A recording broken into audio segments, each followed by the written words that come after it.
Hare Krishna, dear all devotees. I welcome you all for today's session. Gita Pravaham. ఈరోజు మనము 5th chapter కర్మ సన్యాస యోగం గురించి తెలుసుకోబోతున్నాము. సో ప్రేయర్స్ ఆఫర్ చేసి కథలోకి ఎంటర్ అవుదాం. స్క్రీన్ షేర్ చేస్తాను.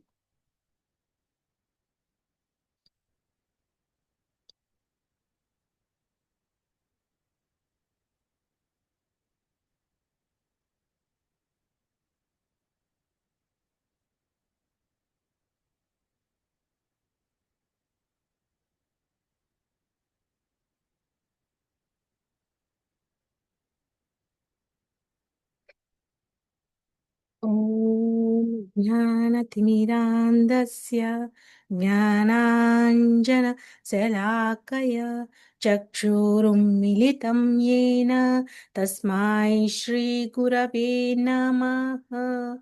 శ్రీచైతన్యమనోభీష్టం స్థాపితం యేన భూతలే స్వయం రూపా కథా మహ్యం దదాతి స్వపదాంతికం.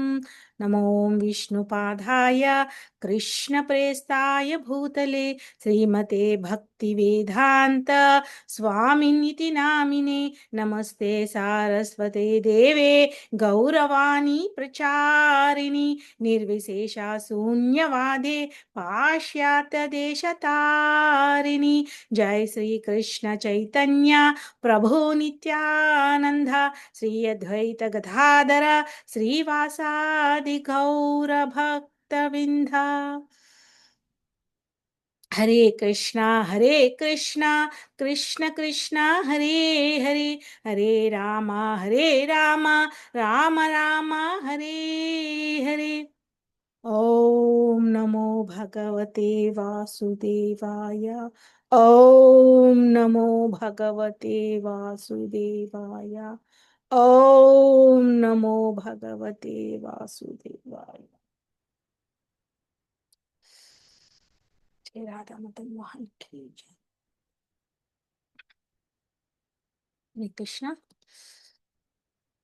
Hare Krishna dear devotees. Thank you for joining. మీ అందరికీ కూడా ప్రణామాలు. సో భగవద్గీత ఈ ప్రవాహము మనము ఇప్పటి వరకు మనల్ని ఎక్కడి వరకు తీసుకొచ్చింది అని ఒక్కసారి రీక్యాప్ చెప్పుకుంటూ కథలోకి ఎంటర్ అవుదాము. మనం ఏంటంటే ముందుగా ఈ గీత యొక్క మహత్యం గురించి తెలుసుకున్నాము. అది ఈ శ్లోకంతో మొదలయ్యింది.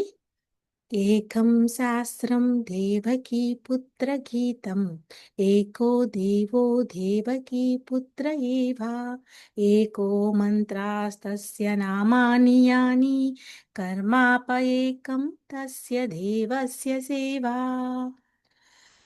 సో మనకు ఆ భగవంతుడు ఈ విధంగా మన కర్మని ఏ విధంగా కర్మబంధనం నుండి తప్పించుకోవడానికి ఆ భగవంతుడికి ఏ విధంగా సేవ చేయాలి అని గురువుల నుంచి వచ్చిన ఈ ఇన్స్ట్రక్షన్ని మీ అందరితో పంచుకోవడానికి మనకి గీతా ప్రవాహం అనేది ప్రారంభించడం జరిగింది.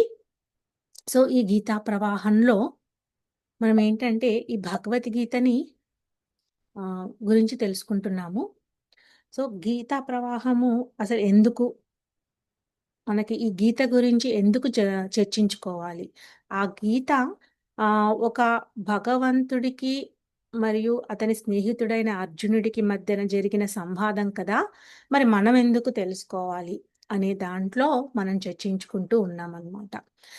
సో భగవంతుడు ఇక్కడ అర్జునుడికి మాత్రమే కాదు ప్రతి ఒక్క జీవరాశికి తెలియజేస్తున్నారు. సో ప్రతి ఒక్క జీవరాశికి ఏంటంటే ఇది ఒక లైఫ్ మాన్యువల్ లాగా మనమున్న ఆశ్రమంలో మనమున్న ఈ కలియుగంలో, అది కూడా కలియుగే నామరూపే కృష్ణావతార అంటారు. సో మనం నామము, కృష్ణ నామం అనేది ఒక జీవిని ఏ విధంగా ప్రేరేపిస్తుంది అంటే ఏ విధంగా తనని పరివర్తనకి పరుగులు తీస్తుంది అనేది మనం తెలుసుకున్నాము. సో భగవద్గీత యొక్క ప్రాధాన్యత గురించి తెలుసుకున్నాము. తర్వాత ఏంటంటే ఈ కర్మయోగంలో ఉన్నాము. ఇప్పుడు ఇదేంటంటే ఇది 5th చాప్టర్ చాలా కూడా ఇంపార్టెంట్. సో, ఇంకొక చాప్టర్‌తో మనము ఒక ఘట్టము, ఒక యోగాన్ని పూర్తి చేయబోతున్నాము. సో, ఏందంటే ఇక్కడ అర్జునుడికి వచ్చిన క్వెషన్స్ అది మన నిజ జీవితంలో ప్రతి ఒక్కరికి క్వెషన్స్ ఉంటాయన్నమాట. సో, ఫస్ట్ చాప్టర్ మనము ఒక డౌట్‌తో అతనికి మొదలయ్యింది. సో, అంటే ఆ డౌట్ ఏంటంటే మనకి ధృతరాష్ట్రుడు వేశాడు.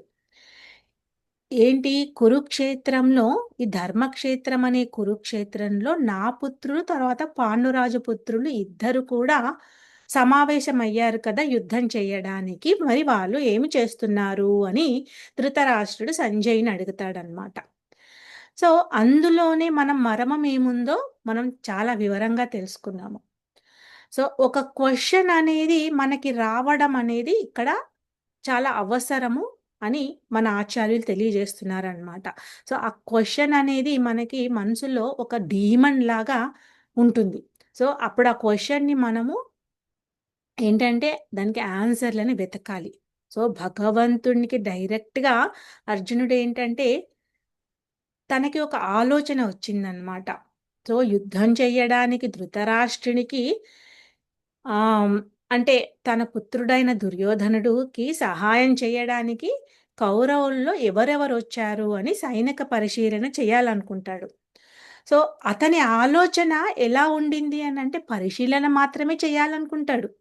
చేసి అంటే తెలుసుకోవాలి అని ఒక కుతూహల అన్నమాట. ఆ కుతూహలలో అతనికి ఎన్ని మార్పులు వచ్చాయి అక్కడ అంటే అది చూడడం వల్ల అతను అంటే ఇక్కడ అర్జునుడు ఆహ్, తన శత్రువర్గంలో ఉన్న వాళ్ళు చూడడం మానేసి అంటే ఇది ఒక అధర్మపరమైన యుద్ధము. ధర్మాన్ని స్థాపించడాన్ని, అధర్మాన్ని నిర్మూలించడానికి చేయాల్సిన యుద్ధము అని కూడా మర్చిపోయి, తన చేసిన ప్రామిస్‌లని అన్నీ కూడా మర్చిపోయి, అక్కడ ఏంటంటే ఒక్క క్షణం బివిల్డర్డ్ అయిపోతాడనమాట. ఏ విధంగా బివిల్డర్డ్ అయిపోయాడు అనంటే, అస్వస్థతకి గురి అవుతాడు. తన బంధువులను చూసి, తర్వాత తన గురువులను హ్మ్. స్నేహితులను అందరిని కూడా చూసి తన అస్తవ్యస్తం అయిపోతాడనమాట. తన ఉన్న పరిస్థితి మర్చిపోతాడు. తన ఒక క్షత్రియుడని, తనకి ఒక విద్యుక్త ధర్మము, క్షత్రియ ధర్మము యుద్ధము చెయ్యడము అనేది కూడా మర్చిపోయి, ఆ విధంగా తన ప్రవర్తిస్తూ ఉంటాడనమాట. సో, ఆ 4 కారణాలు గూడా తెలుసుకున్నాం మనము. ఏంటంటే, ఏ విధంగా యుద్ధము చేయాలని ఆహ్, యుద్ధంలో నేను యుద్ధం ఎవరితో చేస్తున్నాను అని చూడాలనుకున్న అర్జునుడు, నేను యుద్ధమే చెయ్యను అని గాండీవం కూడా వదిలేసుకొని, తన శరీరమంతా కంపించుకుంటూ, చెమటలు పోస్తూ, మాట తడబడుతూ అతను కుప్పకూలిపోతాడనమాట. సో, అది చూసి ఏ విధంగా అతను టర్నింగ్ పాయింట్ వచ్చింది అని అది చూసి అక్కడ భగవంతుడు, దేవాది దేవుడు తనని ఏ విధంగా మందలిస్తూ మళ్ళీ ముందుకు తీసుకెళ్ళాడు అనేది మనం సెకండ్ చాప్టర్‌లో చూసాం. ఏంటంటే అర్జునుడు ఆ విధంగా కుప్పకూలడం చూసినప్పుడు తనకి గుర్తు చేస్తాడన్నమాట భగవంతుడు. ఏంటంటే, "నువ్వు ఒక నపుంసకునిలాగా బిహేవ్ చేస్తున్నావేంటి? ఒక 1 ఇయర్ అజ్ఞాతవాసంలో ఉన్నప్పుడు వేసుకున్న నపుంసకత్వము ఇప్పుడు నీకు నిజంగా అదే పడిపోయిందా ఏంటి? నువ్విలా మాట్లాడుతున్నావు. నువ్వొక క్షత్రియుడు కదా! క్షత్రియ ధర్మము. నువ్వు ఎన్నో తపస్సులు చేశావు. ఎన్నో ఆయుధాలను, అస్త్రశస్త్రాలను జయించావు. హ్మ్. తర్వాత ఇలాంటి ఎలాంటి యోధుడివి అంటే బ్రహ్మాస్త్రాన్నే నువ్వు చేజెక్కించుకున్నావు. అలాంటి వాడివి ఇలా కుప్పకూలడం ఏమాత్రం మంచిది కాదని జాలిపడుతూ, అతనికి మందలిస్తూ భగవంతుడు చెప్తున్నాడనమాట. అప్పుడు అర్జునుడు ఎందుకంటే మనం పిల్లలనైనా, ఎవరినైనా మనం మాట్లాడుతున్నప్పుడు వాళ్ళు తప్పు దారిలో వెళ్తున్నారు అని అనిపిస్తే మనం వాళ్ళని మందలించాలి. సో, అందుకే భేద దండోపాయాలంటారు. ఫస్ట్ ఏంటంటే సామరస్యంగా మనం చెప్పాలి. ఆ తర్వాత ఏంటంటే వాళ్ళని వినకపోతే చిన్నపిల్లని మందలిస్తారు. ఎలా? కొంచెం బెదిరిస్తూ ఆ విధంగా. ఆ తర్వాత దానికి సరిపడా మనము ఆయుధాన్ని ఉపయోగించాలి అని. సో, భగవంతుడేంటంటే ఇక్కడ తనని ప్రేరేపించాడనమాట. తనలో ఉన్న ఆ ధర్మము హ్మ్. దాన్ని వెలికి తీయడానికి ప్రయత్నించాడు. సో, అందుకని అప్పుడు అర్జునుడేంటంటే అక్కడ చితికిలి పడిపోయిన అర్జునుడు ఆ మోహంతో ఉన్నాను నేను. నేను ఇప్పుడు తెలుసుకున్నాను. నా కన్నులు మబ్బు పట్టిపోయాయి. ఇవి ఏంటంటే అప్పుడప్పుడు మేఘాలతో మనకి వాతావరణం మబ్బుగా అవుతుంది కదా! అలాగా మనకి చెప్తున్నాడనమాట. నా కళ్ళు మబ్బు పట్టిపోయాయి. అజ్ఞానంతో బిహేవ్ చేశాను నేను. నాకు ఏమి చేయాలో తెలియట్లేదు. కృష్ణ, నేను నిన్ను గురువుగా స్వీకరిస్తున్నాను. నీకు శరణార్థుననవుతున్నాను. నాకు మీరు ఉపదేశం ఇవ్వండి. ఏది మంచో నాకు చెప్పండి అని అక్కడ తన క్వెషన్‌ని ప్లేస్ చేశాడనమాట. సో, ఆ విధంగా ప్లేస్ చేసినప్పుడు భగవంతుడు అతనికి ఆహ్, తన దివ్య జ్ఞానాన్ని వివరించడం ప్రారంభించాడు. సో, పూర్తిగా ఏంటంటే ఈ సెకండ్ చాప్టర్‌లో మనం ఒక జస్ట్ లాగా ఒక్కొక్కటి మనం తెలుసుకున్నాము. దాన్నే ఏంటంటే ప్రతి ఒక్క చాప్టర్‌లో వివరంగా తెలుసుకుంటున్నామనమాట. సో, ఈ సెకండ్ చాప్టర్‌లో మనం ఏంటంటే ఎక్కువగా వివరణ తెలుసుకుంది ఏంటి అంటే ఈ మానవ జీవితము చాలా సుదుర్లభమని, ఆ తర్వాత అలాగే సుఖదుఖాలు అనేటివి రాకపోకల లాంటివని, సుఖం వచ్చింది అని అంటే అది ఎప్పటికీ శాశ్వతంగా ఉండదు. వెంటనే దుఃఖం వస్తుందని, దుఃఖం వస్తే మళ్ళీ మనం హ్యాపీగా ఉండాలి. ఎందుకంటే అది సుఖం రాబోతుంది అనే సూచన అని, అలా ఎన్నో తెలుసుకున్నామనమాట. సో, అలాగే ఏంటంటే మనకు ఆహ్, ఆ ఐడెంటిటీ ఏంటి? ఈ శరీరము, ఈ పంచభూతాలతో కూడిన ఈ శరీరము చైతన్యం ఉన్నంత వరకే ఇది ఒక సాధనంలాగా మనం భగవంతుడికి చేరుకోవడానికి సాధనంలాగా దీన్ని ఉపయోగించుకోవాలి. అది ఆత్మని ఆహ్, ఆహ్, ఆహ్, ఒక అంటే ఒక స్థూల శరీరము, సూక్ష్మ శరీరం గురించి తెలుసుకున్నాము. సో, ఆత్మ అనేది శాశ్వతము. ఆత్మ ఎప్పుడూ కూడా అది ఆహ్, నశించదు అని అక్కడ అందుకని ఏంటంటే ఆత్మని పరమాత్మతో మనం కలపాలి అనేది మనం అర్థం చేసుకోవాలి అన్నమాట. సో, చాలా మటికి ఇవి మనకి ఈ బేస్ ఎప్పుడైతే ఫండమెంటల్స్ మనకి అర్థం కాలేదనుకోండి, అప్పుడు మనకి మిగతా చాప్టర్‌లలో చాలా గజిబిజిగా ఉంటుందన్నమాట. అందుకని మనకి సెకండ్ చాప్టర్‌లో మొత్తం ఒకసారి సారాంశము, సమ్మరీ చెప్పేసి, సినాప్సిస్ అంటారు కదా! అలా అన్నీ చెప్పేసి, తనకి ఒక ఆహ్, ఆహ్, ఎలా అంటే ఆత్మని పరమాత్మతో జీవన్ముక్తుడు ఎలా ఉంటాడు? హ్మ్. ఆ తర్వాత అతని లక్షణాలు ఎలా ఉంటాయి? అవన్నీ కూడా మనము చెప్పారనమాట. అంటే అప్పుడు ఆ లక్షణాలను తెలుసుకుంటూ ఉన్నప్పుడు ఏంటంటే అర్జునుడికి క్వెషన్ ఒస్తుంది మళ్ళీ. సో, హ్మ్. ఈ జీవన్ముక్తుడు ఈ విధంగా ఉండాలి అని నువ్వు చెప్పావు కదా! మరి స్థితప్రజ్ఞుడి స్థితిలో సో, ఆ స్థితప్రజ్ఞుడిలాగా అవ్వాలి అనంటే నేను ఏ విధంగా నడుచుకోవాలి? సో, మనమేంటంటే ఎలా ఉండాలి అని తెలుసుకున్నప్పుడు మళ్ళీ దాని గురించి ఇంకా హ్మ్. ఒక సినాప్సిస్‌తో సరిపోదు కదా! దాన్ని వివరంగా తెలుసుకుంటేనే మనం దాన్ని పాటించడానికి ఉంటుందనమాట. సో, అప్పుడు మళ్ళీ క్వెషన్ వేస్తాడు థర్డ్ చాప్టర్‌లో. ఏంటి అనంటే, మరి నువ్వు కర్మ చెయ్యమంటున్నావు అంటే మొత్తం చెప్పాడు కదా! నువ్వెలా అంటే కర్మని చెయ్యి, కానీ ఆ కర్మలో ఎన్ని రకాలున్నాయో తెలుసుకో. ఆ కర్మని చేయడం వల్ల అంటే కర్మని చేయకుండా ఉండము. ఒక జీవి అనేది కర్మ చేయకుండా ఉండదు. కానీ ఆ కర్మని నువ్వు కృష్ణ చైతన్యంతో కలుపు అని చెప్తున్నాడనమాట. అందుకని ఈ థర్డ్ చాప్టర్, ఫిఫ్త్ చాప్టర్ 2 కూడా ట్విన్స్ అన్నమాట.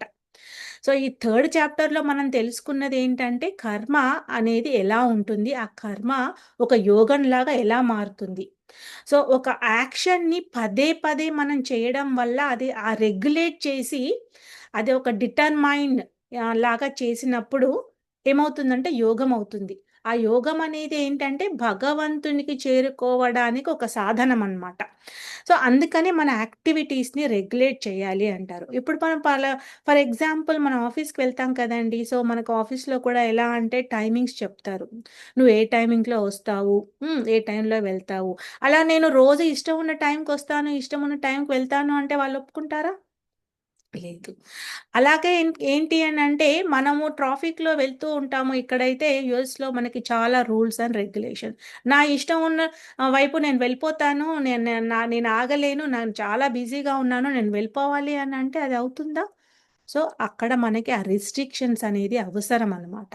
సో, అందుకని ఏంటంటే, ఇక్కడ మనకు ఎలా కర్మ చేయాలి అని తెలుసుకొని, అది ఏ విధంగా మనం ముందుకెళ్ళాలి అనేది తెలుసుకోబోతున్నాము.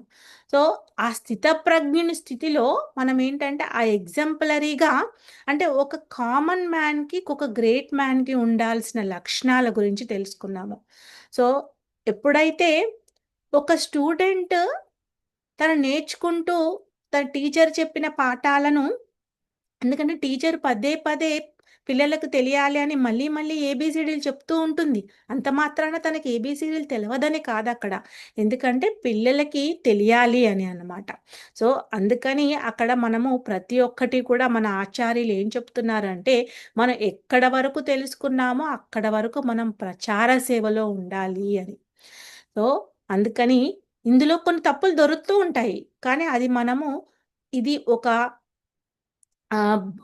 స్పిరిచ్యుయాలిటీకి కనెక్ట్ అవుతుంది కాబట్టి, దానిలో మంచిని మాత్రం తీసుకుంటూ ముందుకెళ్ళేవాడు ఏంటంటే, భగవంతుని త్వరగా చేరుకుంటాడు. అదే ఎప్పుడూ కూడా తప్పులను వెతుకుతూ, ఇంకా దాంట్లో ఇంకా ఏమేమి వెతకాలి అని ఆలోచించేవాడు, ఇంకా కిందికి వెళ్ళిపోతాడనమాట. సో, మనకేంటంటే భగవంతుడు ప్రతిసారి మనం 3 డ్యూయట్స్ కూడా మళ్ళీ ఈ ఫిఫ్త్ చాప్టర్‌లో ఇంకా క్లియర్‌గా తెలుసుకుంటాము. ఒక జీవుడికి ఆలోచన రావడం తప్పు కాదు. ఆ ఆలోచనని సక్రమంగా మనం ఉపయోగించుకోవాలి అన్నమాట. హ్మ్.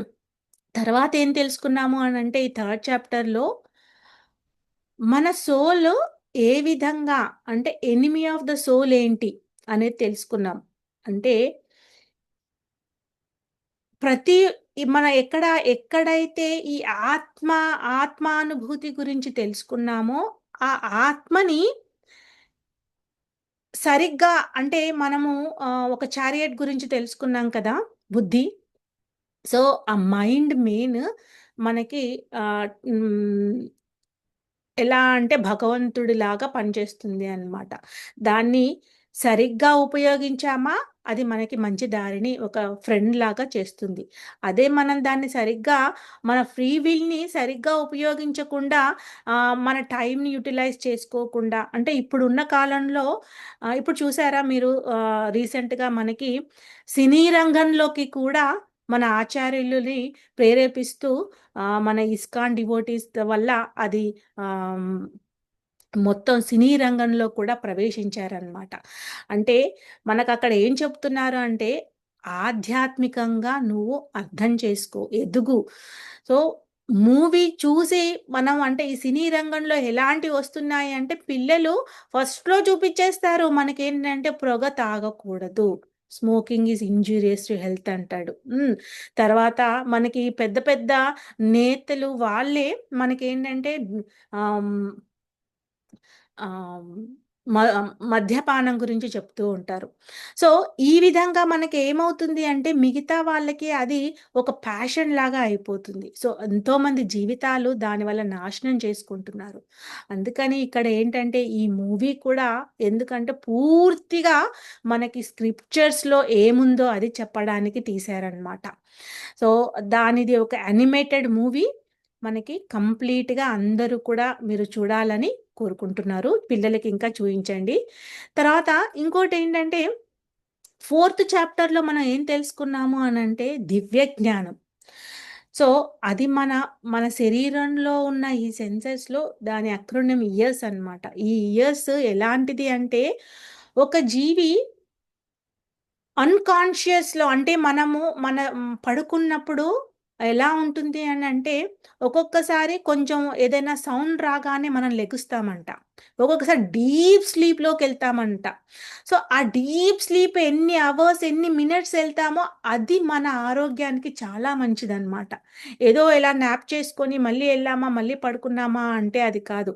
అందుకని మనకి ప్రభుపాదులు, ఆచార్యులు ఏం చెప్పారు అనంటే, ఎప్పుడైతే మనకి ఇన్ బిట్వీన్ 9-11 ఆర్ లేదు లేదు అంటే 10-1 ఈ విధంగా ఆ ఆ ప్రాంతంలో నిద్రించిన వాళ్ళకి పూర్తిగా మనకి 6 అవర్స్ ఆఫ్ స్లీప్ వచ్చేస్తుందంట. సో, చాలామంది అనుకుంటారు, అయ్యో! డివోటీస్ 3కి, 4కి ఎలా లేచేస్తారు? వీళ్ళు ఏమేం చేసేస్తున్నారు? అసలు వీళ్ళు చేస్తారా? చెయ్యరా? ఏంటి? ఇవన్నీ క్వెషన్స్ వస్తూ ఉంటాయి కదా! ఎందుకంటే డివోటీస్ లైఫ్ ఎలా అయిపోతది అనంటే రెగ్యులేట్ అయిపోతుంది.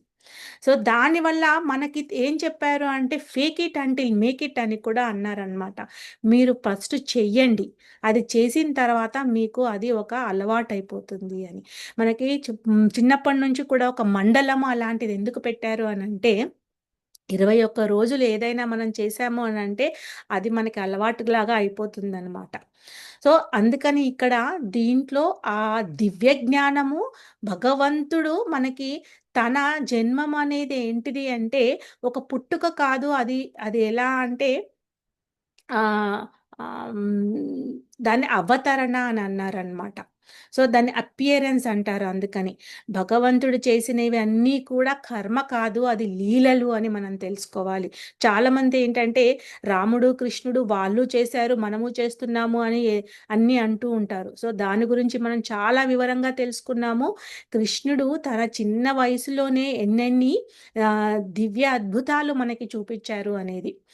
ఆ తర్వాత ఏంటంటే, ఇలా మనం శ్రవణము చేస్తూ ఉండడం వల్ల మనకేంటంటే చేతోదర్పణం అవుతుందనమాట. చేతోదర్పణం అంటే ఏంటంటే మనము శిష్టాష్టకంలో ఫస్ట్ చదువుకుంటాం కదా రోజు. ఒక అద్దం పైన ధూళి ఎంతో బాగా దట్టంగా పట్టి ఉందనుకోండి, దాన్ని తుడుస్తూ, తుడుస్తూ ఉంటే పోతూ ఉంటుంది. అలాగే ఒక ఇనుము పైన రస్ట్ ఎలా ఉంటుంది అనంటే, ఆ రస్ట్ తుడవంగా, తుడవంగా పోతూ ఉంటుందని. సో, ఇలా మనలో ఉన్న మలినాలు బాహ్యంగా ఏదో మనము ఫ్రెష్‌గా రెడీ అయ్యామా, లేదా బాహ్యంగా శుద్ధిగా ఉన్నామా అనేది కాదు. అంతరంగా మనం మలినాలను శుద్ధి చేసుకోవాలి. సో, అంతరంగ మలినాలు ఏంటి అని చెప్పారు అంటే, కామ, క్రోధ, మద, మాత్సర్యాలనమాట. సో, అవన్నీ కూడా మనము అది, అది క్లీన్ చేసుకోవాలి అనంటే, మన నాలికని నరం లేని నాలుకతో దాన్ని ఏ విధంగా కంట్రోల్‌లో పెట్టుకుంటూ, ప్రసాదం ద్వారా, ఆ తర్వాత ఇంకొకటి జపం చేస్తూ, భగవంతుని నామాన్ని ఉచ్చరిస్తూ, అది చెయ్యాలి అని మనం తెలుసుకున్నాము. సో, అది ఇంకా మనము అది ఈ ఫిఫ్త్ చాప్టర్ ఏంటంటే, ఈరోజు మనం తెలుసుకోబోయేది కర్మ సన్యాస యోగం అన్నమాట. సో, ఈ కర్మ మళ్ళీ ఎందుకొచ్చింది? పదే, పదే, పదే ఈ మొత్తం 6 చాప్టర్‌లని అందుకే కర్మయోగం ఎందుకు చెప్పారు అనంటే, అందరూ ఏమనుకుంటారంటే వర్క్ ఈజ్ వర్షిప్ అంటారు. సో, అందుకని చాలా కష్టపడి పని చేస్తూ ఉంటారు. చాలా ప్రతి దానికి ఏంటంటే 24/7 డబ్బును ఆర్జించాలి అని కష్టపడుతూ ఉంటారు. కానీ ఆచార్యులు ఎలా చెప్పారు అనంటే, "నువ్వు దాచి దాచి దొంగల పాలైపోతుంది" అని. నువ్వెంతో కష్టపడతావు, కానీ అది నువ్వు అనుభవించవు. నీ పిల్లలు అనుభవిస్తారు అని అనుకుంటే, అది వాళ్ళు ఏమి చేస్తారో వాళ్ళ కర్మను బట్టి ఉంటుంది. కాబట్టి ఎప్పుడు ఉన్నది అప్పుడు నువ్వు దాన్ని అనుభవించాలి. అనుభవించడము అంటే, మళ్ళీ మన ఇంద్రియ తృప్తి గురించి అనుభవించడం అని అనుకోవడం అనేది, అది మళ్ళీ ఒక మూర్ఖత్వం అవుతుందనమాట. అందుకని ఇక్కడ కృష్ణ చైతన్యంలో కర్మయోగము అంటున్నారు. సో, కృష్ణ చైతన్యంలో కృష్ణ కాన్షియస్ యాక్టివిటీస్ ఎలా అనేది మనం ఈ చాప్టర్‌లో చాలా వివరంగా తెలుసుకుంటాము dear devotees. So, please pay attention.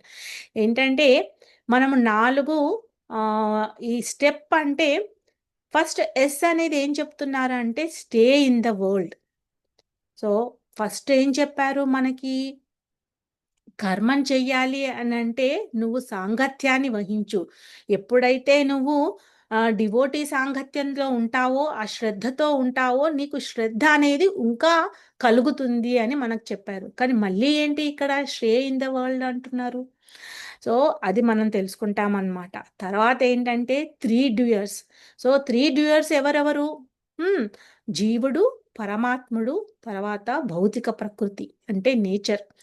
వాటి గురించి క్లియర్‌గా మనం తెలుసుకుంటామన్నమాట. తర్వాత ఈక్వల్ విజన్.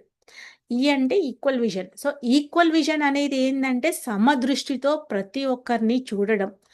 అంటే కులమతాల భేదం అని కాకుండా ప్రతి ఒక్క జీవిలో పరమాత్మ ఉన్నాడు అనే సమాన దృష్టి అన్నమాట.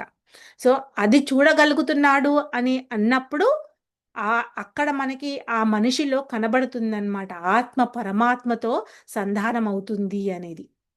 సో తర్వాత ఏంటంటే లాస్ట్‌ది చాలా ఇంపార్టెంట్‌ది పీస్ ఫార్ములా. సో ప్రతి ఒక్కరు కూడా పీస్‌గా ఉండాలి, శాంతంగా ఉండాలి అని ఎన్నో కూడా మనము అనుకుంటాం end of the day. So అది ఏ విధంగా ఉంటుంది అనేది మనం తెలుసుకుంటాము. సో మనం ఫస్ట్ సెక్షను ఏం చెప్తున్నారు అనేది ఈ కర్మ సన్యాస యుగంలో మళ్ళీ మన అర్జునుడికి క్వెషన్ వచ్చిందనమాట. ఏమని క్వెషన్ వచ్చింది? సన్యాసమా లేదా కర్మయోగమా? ఏది శ్రేయోదాయకమో నాకు తెలియజేయండి అని. అంటే ఇక్కడ మనకి ఫస్ట్ థర్డ్ చాప్టర్‌లో వచ్చిన క్వెషన్‌కి దీనికి తేడా ఉందండి. ఏంటంటే థర్డ్ చాప్టర్‌లో కూడా అతనికి క్వెషన్ వచ్చింది. అక్కడేం క్వెషన్ వచ్చింది?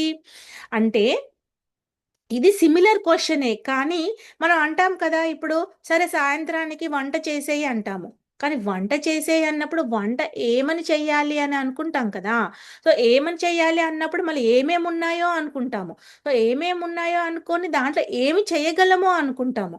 ఏమి చేయగలమో అనుకోని ఎంత టైం ఉందో అనుకుంటాము. సో, అలా ప్రతి ఒక్క దానికి ఒక వివరణ అనేది అవసరం అన్నమాట. సో, ఫస్ట్ ఆఫ్ ఆల్ చెయ్యాలి అనుకోవడము అది మెయిన్. సో, ఇక్కడ జీవుడికి ఆ క్వెషన్ అనేది రావాలి. సో, అప్పుడిక్కడ మళ్ళీ ఇంకా ఫర్దర్ ఎంక్వైరీ చేస్తున్నాడనమాట. సో, వికర్మ చెయ్యకూడదు అని మనకి నొక్కి ఒక్కానిచ్చాడక్కడ. సో, వికర్మ అనేది ఏంటంటే శాస్త్రాలలో లేని కర్మ. శాస్త్రాలలో మనకి ఏం చెప్పారు అనంటే మానవ జన్మ అనేది సుదుర్లభము. ఆ మానవ జన్మని సృష్టించింది ఎందుకంటే మానవుడికి జ్ఞాన పరిజ్ఞానాలు తెలుసుకునే ఒక లక్షణం ఉంది. అది జంతువుల్లో లేదు. అంటే ద్విపాద పశువు కాదు. మనం ఏంటంటే ఆహార నిద్ర భయమైదునం చ అనేది అంటారనమాట. అంటే జంతువులు అన్ నా 4 కాళ్ళతో ఉన్న పశువైతే మానవుడు ద్విపాద పశువు అంట. అంటే 2 కాళ్ళలో పశువు. సో, అదెలా? ఎప్పుడైతే మనము కేవలము కూడా మన శరీరాన్ని అభివృద్ధి పరుచుకోవడానికి చేస్తున్నామో కర్మ అంటే, అప్పుడు మనం ద్విపాద పశువులాగా పరిగణించబడతామనమాట. అందుకని మన కర్మని కృష్ణ చైతన్యంతో మనం కలిపినప్పుడు, మనము ఈ మానవ జన్మకి ఒక సార్థకత లభిస్తుంది అని అక్కడ చెప్పారనమాట.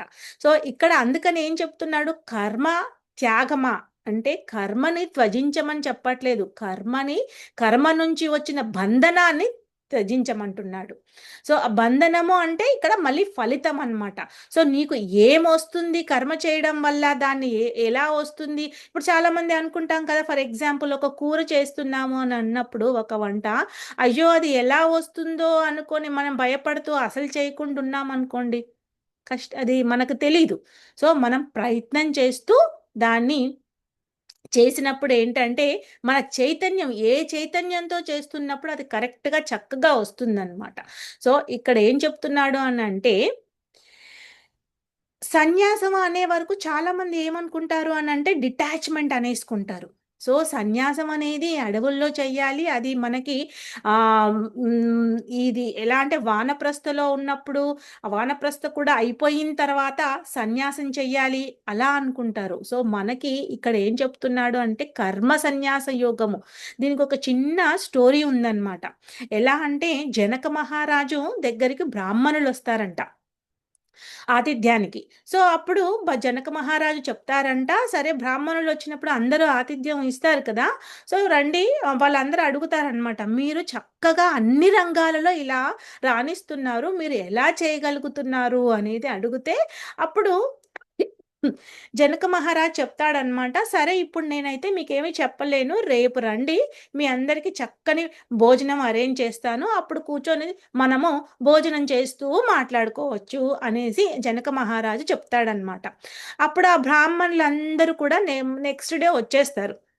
వచ్చేసినప్పుడు జనక మహారాజు ఏం చేస్తాడు అంటే అందరికీ మంచి మంచి పలహారాలను వడ్డిస్తూ తర్వాత పైన అప్పుడు కాలంలో ఏంటంటే అన్ని దూలలు అలా దూలాలు అని అంటారు కదా!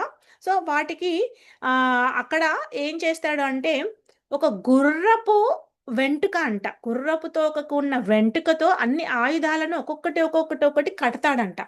సో, వీళ్ళందరికీ మంచి మంచి ఆహారాలు కిందుంటాయి. వాళ్ళు తినాలని కూర్చుంటారు. అన్నీ ఉంటాయి. కానీ ఆ పైన మాత్రము అది ఎలా కట్టారు? ఒక గుర్రపు వెంట్రుకతో కట్టారు. సో, వీళ్ళకేంటంటే అది ఎప్పుడు పడిపోతుందా అనే దాంట్లో ఇది ఏమి తింటున్నారో, ఏమి చేస్తున్నారో అనే తేకుండా వాళ్ళు తినేస్తారనమాట. సో, ఇక్కడ అప్పుడు వాళ్ళన్నీ అయిపోయాక బయటికి వచ్చాక అప్పుడు జనక మహారాజు అడుగుతాడనమాట. మీరు తిన్న పదార్థాలు రుచికరంగా ఉన్నాయా? మీకు సరిపోయాయా? ఇంకా ఏమన్నా కావాలా? ఏంటి అని అన్నీ అడిగినప్పుడు వాళ్ళందరూ చెమటలతో చెప్తారనమాట. జనక మహారాజుకి, "ఏమో మహారాజా మేమేం తిన్నామో మాకు తెలీదు. నువ్వు ఆ కత్తులు ఎప్పుడు మా మీద పడతాయా? ఏమవుతదా?" అని ఏదో గబగబా తినేసి బయట పడిపోయాము అని చెప్తాడంట.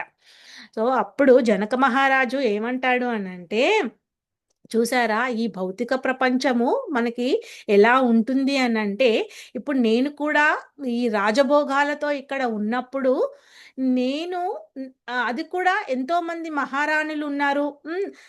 తనకెంతో కర్తవ్యం ఉంది. అన్నీ ఉన్నాయి. అయినా కానీ తన కర్తవ్య నిర్వహణ అనేది జరగలేదు. అన్ని పనులు సక్రమంగా చేస్తూ ఉన్నాడు. సో, మనకేంటంటే మనం భయము అనేది ఉన్నప్పుడు మనం ఏ పనులు చేయలేమండి. అందుకని ఇక్కడ మనకి ఏం చెప్తున్నారు అనంటే అది కూడా దానికి ఆయుధము భగవన్నామ స్మరణనే. సో, ఎప్పుడైతే ప్రహ్లాద్‌కి భగవంతుని నామం చేస్తూ ఉంటే ఆ హోలికా దహనం అవుతున్నప్పుడు కూడా ఏది జరుగుతున్నప్పుడు కూడా తనకి ఎలాంటి ఫియర్ రాలేదో భగవంతుడిని గురించి మనము కర్మ చేస్తూ ఉన్నప్పుడు మనకు ఏది కూడా అంటుకోదనమాట. సో, చక్కగా ఎలా చెప్తున్నాడు అనంటే జనక మహారాజు మనము ఏదైతే ఉందో భయపడుతూ చెయ్యకూడదు అని. ఇప్పుడేంటంటే సన్యాసము అంటే కాషాయ వస్త్రాలు ధరించి సన్యాసంలో ఒక అడవిలో కూర్చొని లేదు అంటే అది కాదు. అందుకని మనకేం చెప్పారు అనంటే సంపూర్ణ వైరాగ్యం రావాలి అని. సో, అర్జునుడు చక్కగా సన్యాసంలోకి అర్హుడు. కానీ నువ్వు ఏంటంటే అసంపూర్ణంగా ఉన్నావు ఇంకా. ఇంకా చాలా తెలుసుకోవాలి. అందుకని అసంపూర్ణ వైరాగ్యాన్ని ఏమంటారు అంటే ఫల్గు వైరాగ్యం అంటారనమాట. సో, సంపూర్ణ వైరాగ్యం ఎలాంటిది అంటే అందరిలో ఉండి ఇక్కడ గృహస్థలో ఉన్నప్పుడు కూడా ఇంద్రియ నిగ్రహమించుకుంటూ మనము దాన్ని ఆ ఆ యజ్ఞం అనేది చేస్తాం చూడండి. అది సన్యాసం కిందికి వస్తుందన్నమాట. అందుకని చెప్తున్నాడు ఏంటంటే 2 సమానమే. ఏదైతే కర్మయోగము తర్వాత సన్యాసము 2 కూడా సన్యాసంతో చేసిన కర్మ అన్నమాట. అవి 2 సమానమే. కానీ ఇక్కడ సన్యాసం కంటే కర్మ చేయడమే సులభం అని చెప్తున్నాడు. ఎందుకంటే ఇప్పుడున్న కలియుగంలో మనకి అడవులకెళ్ళిపోతామా చెప్పండి? అన్నీ వదిలేసి అడవులకెళ్ళిపోతే ఏ అడవిలోకి వెళ్ళిపోతాము? ఎక్కడికి వెళ్తాము? ఏం చేస్తాము? అందుకని ఏం చెప్తున్నారు? నువ్వు ఏదైతే పని చేస్తున్నావో అందులోనే నువ్వు ఒక సన్యాసంలాగా, ఒక యోగిలాగా చెయ్యి. అప్పుడే నీకేంటంటే యుక్త వైరాగ్యం వస్తుంది అని. సో, అందుకని దాన్ని మనకి సంపూర్ణ వైరాగ్యం అంటారనమాట. వైరాగ్యం అంటే చూపించుకోవడానికి డిటాచ్ కాదు. మనకి మనసులో నుంచి ఆ వైరాగ్య భావన అనేది కలగాలి.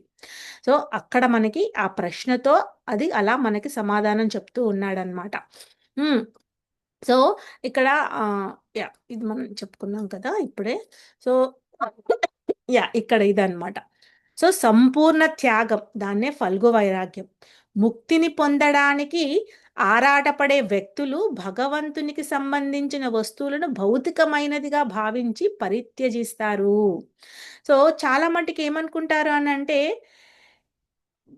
మనం చూస్తూ ఉంటాము ఎన్నో ఒక భగవంతుడికి పూజ చేసినప్పుడైనా అప్పెరఫలేనియా అంటారు కదా! చుట్టుపక్కల ప్రాంతము కూడా మనము చాలా నీట్‌గా పెట్టుకోవాలి. సో, ఇప్పుడు మన ఇంట్లో మనకి ఆచార్యులు ఏం చెప్పారు అంటే, మన ఇంటినే ఒక ఒక శ్రీధామ్ చేసుకోవాలి అని. సో, ఆ విధంగా మనము ఎప్పుడూ కూడా ఆ వైరాగ్య భావనలో ఉండిపోతాము అని. సో, ఎప్పుడైతే మనము ప్రతి పనిని భగవంతునికి కలుపుతూ చేస్తామో, అప్పుడు మనకు ఆ యుక్త వైరాగ్యము అనేది సంభవిస్తుంది అని. అందుకే ఇక్కడ మనం ఏంటంటే, ఇదంతా భగవంతుడికి సంబంధించింది. ఏ వస్తువైనా ఈ ప్రకృతి సృష్టి మనకి భాగవతంలో 10 అంశాల గురించి చెప్తారండి. ఏంటంటే, అత్ర సర్గో విసర్గస్య స్థానం పోషణ ఊతయ మ హ్మ్. మన్వంతర నిరోధో ముక్తి ఆశ్రయ అని, తర్వాత మన్వంతర ఈశాను కదా నిరోధో ముక్తి ఆశ్రయ. సో, ఆ విధంగా 10 అంశాల గురించి మనకి చెప్తారనమాట. అంటే ఫస్టు స్వర్గ. ఈ స్వర్గ అనేది భగవంతునితో మొదలయ్యి తర్వాత మనకి బ్రహ్మ జ విసర్గ చేస్తాడనమాట. సో, భగవంతుడు చేసిన సృష్టి మళ్ళీ భగవంతుడికే మనం ఏ విధంగా అయితే తనని చూడలేకపోతామో అన్ని రంగాల్లో, అప్పుడు మనకేంటంటే అది అసంపూర్ణంగా ఉండిపోతుందనమాట. సో, అందుకని ఆ యుక్త వైరాగ్యాన్ని, సంపూర్ణ వైరాగ్యాన్ని తెచ్చుకోమని ఇక్కడ చెప్తున్నారు. తర్వాతేంటంటే, మనము సాంఖ్య యోగం గురించి తెలుసుకున్నాము. సెకండ్ చాప్టర్‌లో అంటే ఆ బుద్ధి. సో, ఇక్కడ బుద్ధి యోగము, జ్ఞాన యోగము ఏంటంటే, మనం ఎప్పుడూ కూడా ఒక విజిలెంట్‌గా మనం చేస్తూ ఉండాలి అన్నమాట. మనం చేసే పనిని. సో, ఎప్పుడైతే ఆ అప్రమత్తము అనేది ఉండదో మనకి చాలా ఛాలెంజెస్‌ని మనం ఫేస్ చేస్తూ ఉంటామనమాట. ఇక్కడ చాలామంది సాంఖ్య యోగులు, శాస్త్రజ్ఞులు రిసర్చ్ చేసేవాళ్ళు ఏంటంటే, వాళ్ళు భౌతికంగా విద్యని అందుకే విద్య, అవిద్యల గురించి మనం కూడా చాలా తెలుసుకుంటాము. ఈ విద్య కాని విద్య ఎలా ఉంటుంది అనంటే, ఎంతో విద్య నేర్చుకున్నాం కదా అని ఒక చెట్టు కానీ ఏదైనా ఉంటే ఆ రూట్లు ఎక్కడ వరకు పోయాయా అని వాళ్ళు శాస్త్రజ్ఞులు వాళ్ళ దాని గురించి ప్రయత్నం చేస్తూ ఉంటారు. కానీ ఒక భక్తుడు వేర్ల గురించి కాదు. ఎప్పుడైతే వాటికి నీరు పోస్తూ ఉంటాడో, ఆ వేర్లు అలా పాకిపోతూనే ఉంటాయన్నమాట. సో, అందుకని ఇక్కడ భక్తి అనేది ఎలా న్ ఎలా చూపిచ్చారు అంటే, ఆ వేర్లతో చూపిచ్చారన్నమాట. వేర్లు మనకి అవసరం లేదు. అది భూమిలో ఉన్నది వేరు ఎంతవరకు పాకిందా అని అవసరం లేదు. చెట్టు మొదళ్ళు బాగున్నాయి. పైన చెట్టు రూపంలో కనబడుతూ ఉంటుంది మనకి. సో, అందుకని మొదళ్ళకు నీళ్లు పోయండి. చెట్టు ఆరిపోకుండా, ఎండిపోకుండా ఉంటుంది అని మనకి ఇక్కడ చక్కగా చెప్పారన్నమాట. తర్వాతేంటంటే, కృష్ణ చైతన్యంలో కర్మ చేయడం గురించి ఎంత బాగా చెప్తున్నారు అనంటే, నీకెలాంటి ధోకా ఉండదు ఇక్కడ. ఏం చెప్పారు? ఎలాంటి ప్లస్ ఎలా చెప్తున్నారో వినండి. కృష్ణ భక్తి భావంలో ఉన్నవాడంట, ఇంద్రియ కార్యాలచే ఏనాడు కూడా ప్రభావితం కాడంట. ఎందుకంటే ఆచార్యులు ఆ విధంగా మనకి జపము అని, తర్వాత విగ్రహారాధన అని, తర్వాత మనకి హ్మ్. నైవేద్యం అని, ఆ విధంగా మళ్ళీ సేవ, ఈ విధంగా అన్నీ చేయడం వల్ల మన ఇంద్రియాలని ఏ విధంగా కళ్ళం వేసి పట్టుకున్నట్టుగా ప్రభావితము అవుతున్నాయో మనం చూడగలుగుతున్నాము. సో, మనకేంటంటే ఆ రిజల్ట్స్ అనేది మనకు కనబడుతూ ఉంటాయి. అందుకని ఆలతో మనం ప్రభావితం కాడు అని చెప్తున్నాడనమాట. హ్మ్. తర్వాతేంటంటే ఇంకోటేం చెప్తున్నాడు అంటే, తాను భగవంతుని నిత్య సేవకుడు అని బాగా తెలిసిన కారంగా అతడు భగవత్ సేవ తప్ప వేరే కార్యం ఎప్పుడూ గూడా ఇంక చేయబోడనమాట. ఓహ్! ఆ 2 చూడండి ఎంత బాగా మన ఆచార్యులు ఇక్కడ చెప్పారో. అనంటే కర్మ మనమేంటంటే, ఇప్పుడు మనం జాబ్ చేస్తామండి. సో, జాబ్ చేసిన తర్వాత మనకు వచ్చిన దాన్ని ఎలా అంటే మ ఒక వాలంటరీ సర్వీస్ చేశాం. సో, ఆ తర్వాత మనకి తృప్తి ఉంటుంది. కానీ అది అలాగే ఆ కర్మ తృప్తి ఉన్నప్పుడు ఏమవుతుంది అనంటే, మనకి ఒక ఫలితం వస్తుందనమాట. ఏంటది? పుణ్యం. సో, పుణ్యం అనే ఒక ఫలితం. సో, ఆ పుణ్యము కూడా మనం తెలుసుకున్నాం కదా! పాప పుణ్యాలు ఎప్పుడైతే మనము సమానమవుతాయో, అవి నశిస్తాయో అప్పుడే భక్తిలోకి ప్రవేశిస్తాడు. మనం పూజ, భక్తి అనేది 2 పర్యార్థాలలో చెప్పారండి ఇక్కడ. మనం అనుకుంటాము గుడికెళ్ళాము, కొబ్బరికాయ కొట్టాము, ఆరతిచ్చాము అంటే అది ఒక వర్షిప్. ఎలాంటి వర్షిప్ అనంటే కోరికలతో కూడుకున్న పూజ అన్నమాట. కానీ మనము పూర్తిగా భగవంతునిలో ఒక అంశము. మనం ఏమంటారంటే part and parcel of the lord. ఆ! అయితే అతనిలో క్వాలిటేటివ్‌లీ మనము అతని అంశ, క్వాంటిటేటివ్‌లీ మనము అతనికి ఒక చిన్న బిందువు లాంటి వాళ్ళమనమాట. అది ఎలా అంటే కణిక. ఇప్పుడు ఒక అగ్నిలో ఒక కణిక లాంటిది కూడా అగ్నితోనే ఉద్భవించింది. కానీ అది ఒక కణిక. సో, అట్లాగే మనకేం చెప్తున్నారు, మనం జీవాత్మలు అన్నీ కూడా భగవంతుని సృష్టిలో నుంచి అతనిలో నుంచి వచ్చిన ఒక అంశము. భగవంతుడికి ఏ విధంగా అయితే పరమభోక్త అతనికి ఎంజాయ్ చేయాలని ఉంటుందో, మనకి కూడా ఈ ఇంద్రియ భోగము, తర్వాత కర్మలు అన్నీ కూడా ఆ విధంగా భోగించాలి అనేది ఒక ప్రేరేపణ అనేది ఉంటుంది. కానీ అది ఎప్పుడైతే మనం భగవంతునితో కలుపుతామో, ఆ కోరికలన్నీ కూడా డైల్యూట్ అయిపోతాయన్నమాట. సో, ఎలా మనకేంటంటే భాగవతంలో కపిల దేవుని ఇన్‌స్ట్రక్షన్స్ చాలా ఉంటాయండి. అక్కడ ఏం చెప్తారు అనంటే, మనకి ఆహ్, ఇది మనసంట ఎలా ఎలా ఉంటుంది అనంటే, అది ఆహ్, హ్మ్ ఎంత అటాచ్ అయిపోయి ఉంటుంది అంటే, మన సెన్సెస్‌కి విడిచేయడము అంత సులభం కాదంట. అందుకని దాన్ని షిఫ్ట్ చేయాలి. సో, ఆ ట్రాన్స్‌ఫర్మేషన్ మనం ఎలా చెయ్యాలి అనంటే, ఇప్పుడు గుర్రాన్ని నీళ్ళ వరకు తీసుకెళ్తామండి. కానీ అది నీళ్ళు తాగలేదనుకోండి ఏం చేస్తాము? కానీ మనము పదే పదే దానికి నీళ్లు తాగిపిచ్చాలి. లేకపోతే అది గుర్రాన్ని మళ్ళీ ఉపయోగించుకోవడానికి బా పనికి రాదు అన్నప్పుడు, అలాగే మన శరీరాన్ని ఈ ఆధ్యాత్మికతకి కనెక్ట్ చేస్తూ ఉండాలి అన్నమాట. ఏదో విధంగా, ఏదో విధంగా అందుకే ఇప్పుడు మీరందరూ కూడా మనకేంటంటే, వారానికి ఒక రోజు కేవలము ఒక 1 అవర్ మనం చేసుకోవడం వల్ల, అది ఎలా అనిపిస్తుంటుంది అంటే, పదే పదే దాన్ని నెమరు వేసుకుంటూ ఉంటామనమాట. సో, అలా మొదలయ్యింది గంట నుంచి 2 గంటలవుతుంది. ఎందుకంటే, మళ్ళీ వింటాము కాబట్టి. అలా 2 గంటల నుంచి మళ్ళీ మనలో కొద్ది కొద్దిగా ఒక పరివర్తన అనేది స్టార్ట్ అవుతూ ఉంటుంది.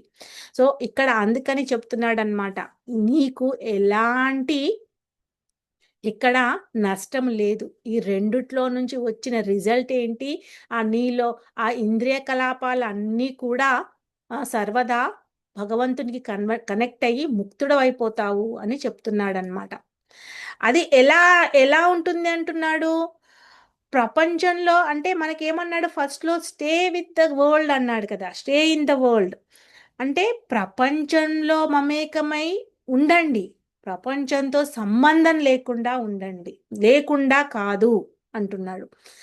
అంటే ఎప్పుడైతే ఇది తామరాకు పైన నీటి బిందువులు అంటే అది నీళ్ళ పైనే ఉంటుంది. హ్మ్. ఆ బిందువులు కూడా అలా కనబడుతూ ఉంటాయి. కానీ చూస్తే అది ఎలా అంటే అంటుకొని ఉండదనమాట. సో, అలాగా మనకేంటంటే చాలామంది ఏమనుకుంటారంటే, ఇప్పుడు మనం ఎప్పుడైనా గ్యాదరింగ్స్‌కి వెళ్ళిపోయినా, ఎక్కడైనా ఇదైపోయినా ఒకదానికి అని అనుకున్నప్పుడు ఇంకొక దానికి అటాచ్ అయిపోతూ ఉంటారు. మనము పూజ చేస్తున్నాము అని అన్నప్పుడు మన చైతన్యం ఏంటంటే పూజ పైననే కాన్సంట్రేట్ చేయాలి. అలా మనకేంటంటే ఇప్పుడు మనం భగవంతుడి గురించి తెలుసుకుంటున్నాము అంటే, ఇప్పుడున్న ఈ 60 నిమిషాలు మనం భగవంతుడి గురించి ఆలోచన చెయ్యాలి అనే శ్రద్ధలోకి రావాలనమాట. సో, అది మనల్ని లాక్కొస్తుంది. ఎప్పుడైతే మనకి శ్రద్ధ ఉంటుందో. లేదా మనం ఏంటంటే ఒక భయంతోనో, లే లేకుంటే ఇది ఏదో చేస్తే మనకేదో ఫలితం వస్తుందనో అలా అనుకుంటూ ఉంటాము. కానీ ఎప్పుడైతే శ్రద్ధతో చేస్తాడో అతని భగవంతుడు గుర్తిస్తాడనమాట.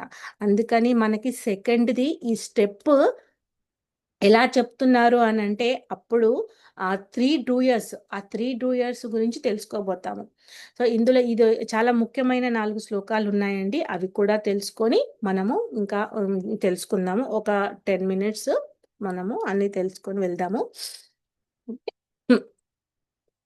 సో ఇక్కడ ఏంటంటే యోగయుక్తో విశుద్ధాత్మ విజితాత్మ జితేంద్రియ సర్వభూతాత్మ భూతాత్మ కుర్వన్నాపి న లిప్యతే అంటే అతను ఎన్నడూ కూడా చిక్కబడడు, ఎప్పుడు బంధుడు కాడంట. ఎవరు? ఆ భక్తుడు కృష్ణ చైతన్యంలో ఎప్పుడైతే తన కర్మను చేస్తాడో, ఎందుకంటే కర్మ అక్కడ ఏం చెప్పాము, వర్క్ యాజ్ వర్షిప్ అని మనం చెయ్యాలి, వర్క్ ఈజ్ వర్షిప్ కాదండి. సో అప్పుడు ఎలా చెప్తున్నాడు అంటే యోగయుక్తో విశుద్ధాత్మ అంటే భక్తి యోగంతో కర్మనోరరించు వాడును విశుద్ధాత్ముడును అంటే తన మనస్సు ఇంద్రియాలు అన్నీ కూడా జయిస్తాడంట ఆ మానవుడు. అప్పుడు ఏమవుతుంది అంటే సర్వులకు ప్రియుడైపోతాడు తన. సో అతను అప్పుడు వేరే వాళ్ళకు కూడా ఏమవుతుందంటే ఆ మోటివేషన్ వస్తుందన్నమాట.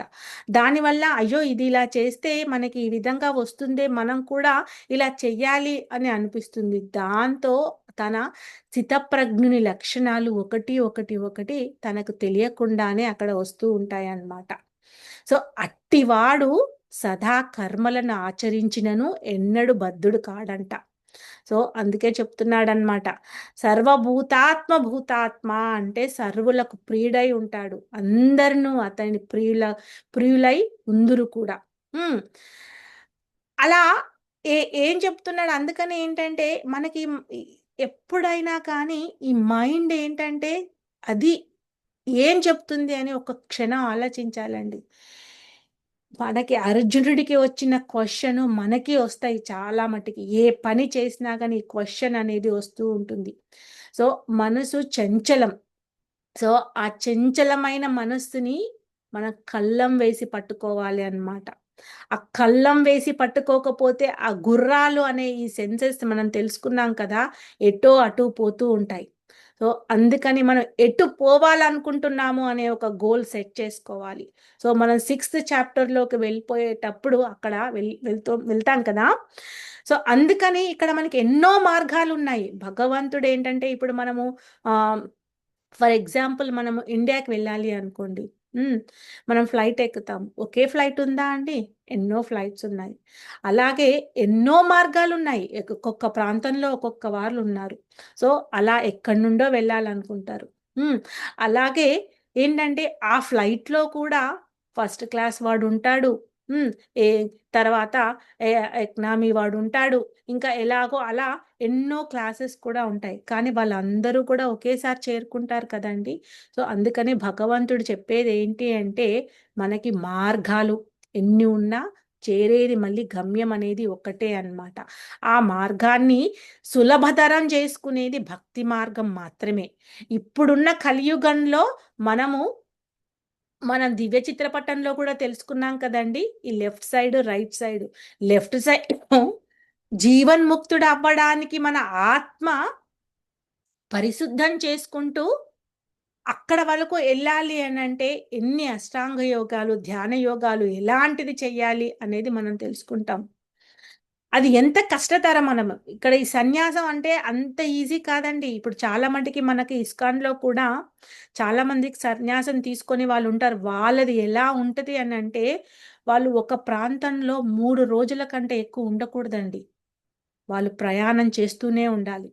మళ్ళీ వాళ్ళది ఎలా ఉంటది అని అంటే జీవితము మనకి కనీసము ఒక గృహస్థలో ఉన్నప్పుడు మన గృహము ఏ విధంగా మనం ఆచరణలో మనం పూజ చేసేటప్పుడు కానీ, మనము దీపం పెట్టేటప్పుడు, అలాంటి నైవేద్యం పెట్టేటప్పుడు కానీ, మనకి ఏ విధంగా అనుకూలంగా ఉంటుందో టైమింగ్స్ ఆ విధంగా మనం చేస్తూ ఉంటాము. కానీ ఆచార్యులు, ఇప్పుడు సన్యాసులు వీళ్ళది వాళ్ళు ఎప్పుడూ కూడా టెంపుల్లో అక్కడ ఇక్కడ తిరుగుతూ వాళ్ళది ఎంత కఠినంగా ఉంటుంది అని అంటే మనం గుర్తించలేమండి. సో అలాంటి సన్యాసము చెయ్యాలి అని అనుకున్నాము. ఇక్కడ అర్జునుడికి చెప్తున్నారు సన్యాసము ఇవి రెండు సమానమే. కానీ నువ్వు ఫస్ట్ కర్మ చేస్తూ చేస్తూ ఉన్నప్పుడే అది నీకు సులభతరం అవుతుంది. లేదా ఒకేసారి చేశామనుకోండి అప్పుడు ఏమవుతుంది అని అంటే, అమ్మో ఇదంతా కష్టం ఇప్పుడప్పుడే నేను చేసేయను అని మళ్ళీ బయటికి వచ్చేయడానికి ఉంటుందన్నమాట. దాన్నే ఫాల్ డౌన్ అంటున్నారు. సో ఫాల్ డౌన్ అంటే మన కర్మ, మన పాత కర్మ తెలుసుకున్నాం కదా. మన ప్రారబ్ధ అపరారబ్ధ బీజకూట కర్మలే కాకుండా మనము దాన్ని ఎప్పుడు గమనిస్తూ ఉండాలి అన్నమాట. సో ఇక్కడ అందుకని ఏం చెప్తున్నారు, నువ్వు రెగ్యులేట్ చేసుకో అని చెప్తున్నారనమాట. సో దానివల్ల అది ఎప్పుడూ కూడా కర్మబంధనంలో నుంచి నీకు ఎలాంటి బంధం అనేది అంటుకోదు. నువ్వు చేస్తూ ఉండు, అది ఆ విధంగా నీకు రిజల్ట్స్ ఇస్తూనే ఉంటుంది అని. ఇంకో శ్లోక ఏంటంటే ఈ 5.10 బ్రాహ్మణ్యాద కర్మాణి సంఘం తత్వా కరోతియ లిప్యతే నా సపానేన పద్మపత్ర మీ వాంభష. అంటే అంటే ఆసక్తి లేకుండా భగవంతుని కొరకే కర్మను నరించడం. సో ఇది పదే పదే అదే చెప్తున్నాడు అనమాట. మనకేంటంటే బ్రాహ్మణ్యాదాయ కర్మాని అంటే కర్మఫలములన్నిటినీ భగవంతునికే అని అర్పించు. అప్పుడేమవుతుందంటే ఆటోమేటిక్‌గా భగవంతుడు తన అర్పించడం వల్ల ఇప్పుడు అంటారు కదా. మనం నైవేద్యం ఒక ప్లేట్‌లో పెట్టినప్పుడు ఒక పిల్లవాడు అడుగుతాడనమాట. ఆహ్, భగవంతుడు ప్రసాదం తిన్నాడా అంటే ఎక్కడ తిన్నాడు? ఆహ్, ప్లేట్‌లో ఉన్న ప్రసాదం అలాగే ఉంటుంది కదా అని. సో, అప్పుడు గురువు శిష్యుడికి అలా క్వెషన్ ఏసినప్పుడు అంటాడనమాట, "సరే అయితే నీకు నేనొక శ్లోక చెప్తాను. నువ్వు ఆ శ్లోకాన్ని ఈ భగవద్గీత పుస్తకం తీసుకెళ్ళి ఈ శ్లోకం నేర్చుకొని రా" అంటాడు. ఏ శ్లోకము? మనకి 9.26 శ్లోకం అనమాట. ఏంటది? "పత్రం పుష్పం ఫలం తోయం యో మే భక్త్యా ప్రయచ్చతి తదాహం భక్త్య ఉపహృతం అస్నామి ప్రయతాత్మనః." అంటే అప్పుడు చక్కగా నేర్చుకొని చెప్తాడనమాట. అప్పుడు భగవంతుడికి అదే గురువుకి శిష్యుడు చెప్పినప్పుడు అప్పుడు అంటాడనమాట. శిష్యుడికి గురువు చెప్తాడు, "మరి నువ్వు నేర్చుకున్నావు కదా! మరి నేర్చుకున్న తర్వాత ఈ శ్లోక అనేది ఈ పుస్తకంలో నుంచి నీ మైండ్‌లోకి వెళ్ళిపోయింది కాబట్టి పుస్తకంలో కనబడకూడదు. మరి పుస్తకంలో ఎందుకు ఇంకా ఉంది శ్లోకము?" అంటాడనమాట. సో, అప్పుడు దాంట్లో నుంచి మనం నేర్చుకోవాల్సిందేంటంటే, భగవంతుడు ప్రసాదం పెట్టితే అతను తినేస్తాడా? చాలా మటికి మనం చాలా చూసాము. వినాయకుడు పాలు తాగాడని అలా అని ఎన్నో మనకి అపోహలు వస్తూ ఉంటాయి. అక్కడ మనం చూడాల్సింది మన మనస్సుతో. భగవంతుడు స్వీకరిస్తాడు. ఎలా ఎప్పుడైతే భక్తుడికి ఉన్న ఆ ఫేత్. మనం తర్వాత ఒక కాబ్లర్ స్టోరీ కూడా తెలుసుకున్నాము. సో, ఇక్కడ అందుకే చెప్తున్నాడనమాట. నువ్వు ఆ కర్మ ఫలాన్ని లన్నిటినీ కూడా భగవంతునికి అర్పించేసేయి. అప్పుడు సంగం త్వత్వా కరోతి యః అంటే ఆసక్తి లేకుండా తన ధర్మములను నిర్వహించువాడు. ఎలా అవుతాడంట? పాపకర్మ లిప్యతేన పానేనా అంటే పాపేనా అంటే పాపకర్మ ఫలితములచే ప్రభావితుడు కాడు. ఇక్కడ అర్జునుడికి ఎందుకు చెప్తున్నాడంటే నాకు పాపం వస్తుంది అనేసి ఒకటి చెప్పాడు చూడండి ఫస్ట్ చాప్టర్‌లో. దానికి చెప్తున్నాడన్నమాట. నువ్వు కర్మ చేశావనుకో, యుద్ధం చేస్తూ ఉంటే నీకు ఎలాంటి పాపం ఉండదు. నువ్వు జయించినా నీకు రాజ్యసుఖం వస్తుంది. మరణించినా స్వర్గప్రాప్తి లభిస్తుంది. సో, రెండిట్లో కూడా నీకు లాభమే ఉంటుంది. కాబట్టి లేచి యుద్ధం చెయ్యి అని ఎలా అయితే చెప్తున్నాడో, మనకి ఇక్కడ కర్మ చేయండి. ఆ కర్మ ఎలాంటి కర్మ చేయండి? కృష్ణ చైతన్యంలో కర్మ చేయండి అని మన ఆచార్యులు నొక్కి నొక్కి మరీ చెప్తున్నారండి. అది కూడా తామరాకుకి అంటుకోని నీటి బుడగలాగా ఉండాలి అని పద్మపత్రాభి పత్రామి వాంశభ అంటే ఎలానైతే నీటిచే అంటబడని తామరాకు ఉంటుందో అలా కర్మ చేయాలి అని చెప్తున్నారు. తర్వాత ఇంకొక ముఖ్యమైన శ్లోకం అండి. సో స్టెప్లో మనం ఫస్ట్ ఎస్ అంటే స్టే ఇన్ ద వరల్డ్, తర్వాత టీ అంటే 3 years, 3 years ఎవరెవరు? జీవాత్మ, భగవంతుడు, తర్వాత ప్రకృతి. సో జీవాత్మకి వచ్చిన ఆలోచన, ఆ ఫ్రీ విల్ని మనము భగవంతుడి దగ్గర పెట్టినప్పుడు ప్రకృతి అది మనకి ఆంక్షలు విధించకుండా దాన్ని మనకు శాంక్షన్ చేస్తుంది అనమాట. అంటే అంటే మంచిక మహా యోగమాయలాగా మారి తన మనకి చాలా హెల్ప్ చేస్తూ ఉంటుంది. సో అందుకని ఇక్కడ ఏం చెప్తున్నాడంటే ఎలా ఎలా ఎలా మనం చెయ్యాలి ఇంకా అంటే ఆత్మానుభూతి పొందిన వారి సమదృష్టి ఏ విధంగా ఉంటుందో మనం తెలుసుకుంటున్నాం అన్నమాట.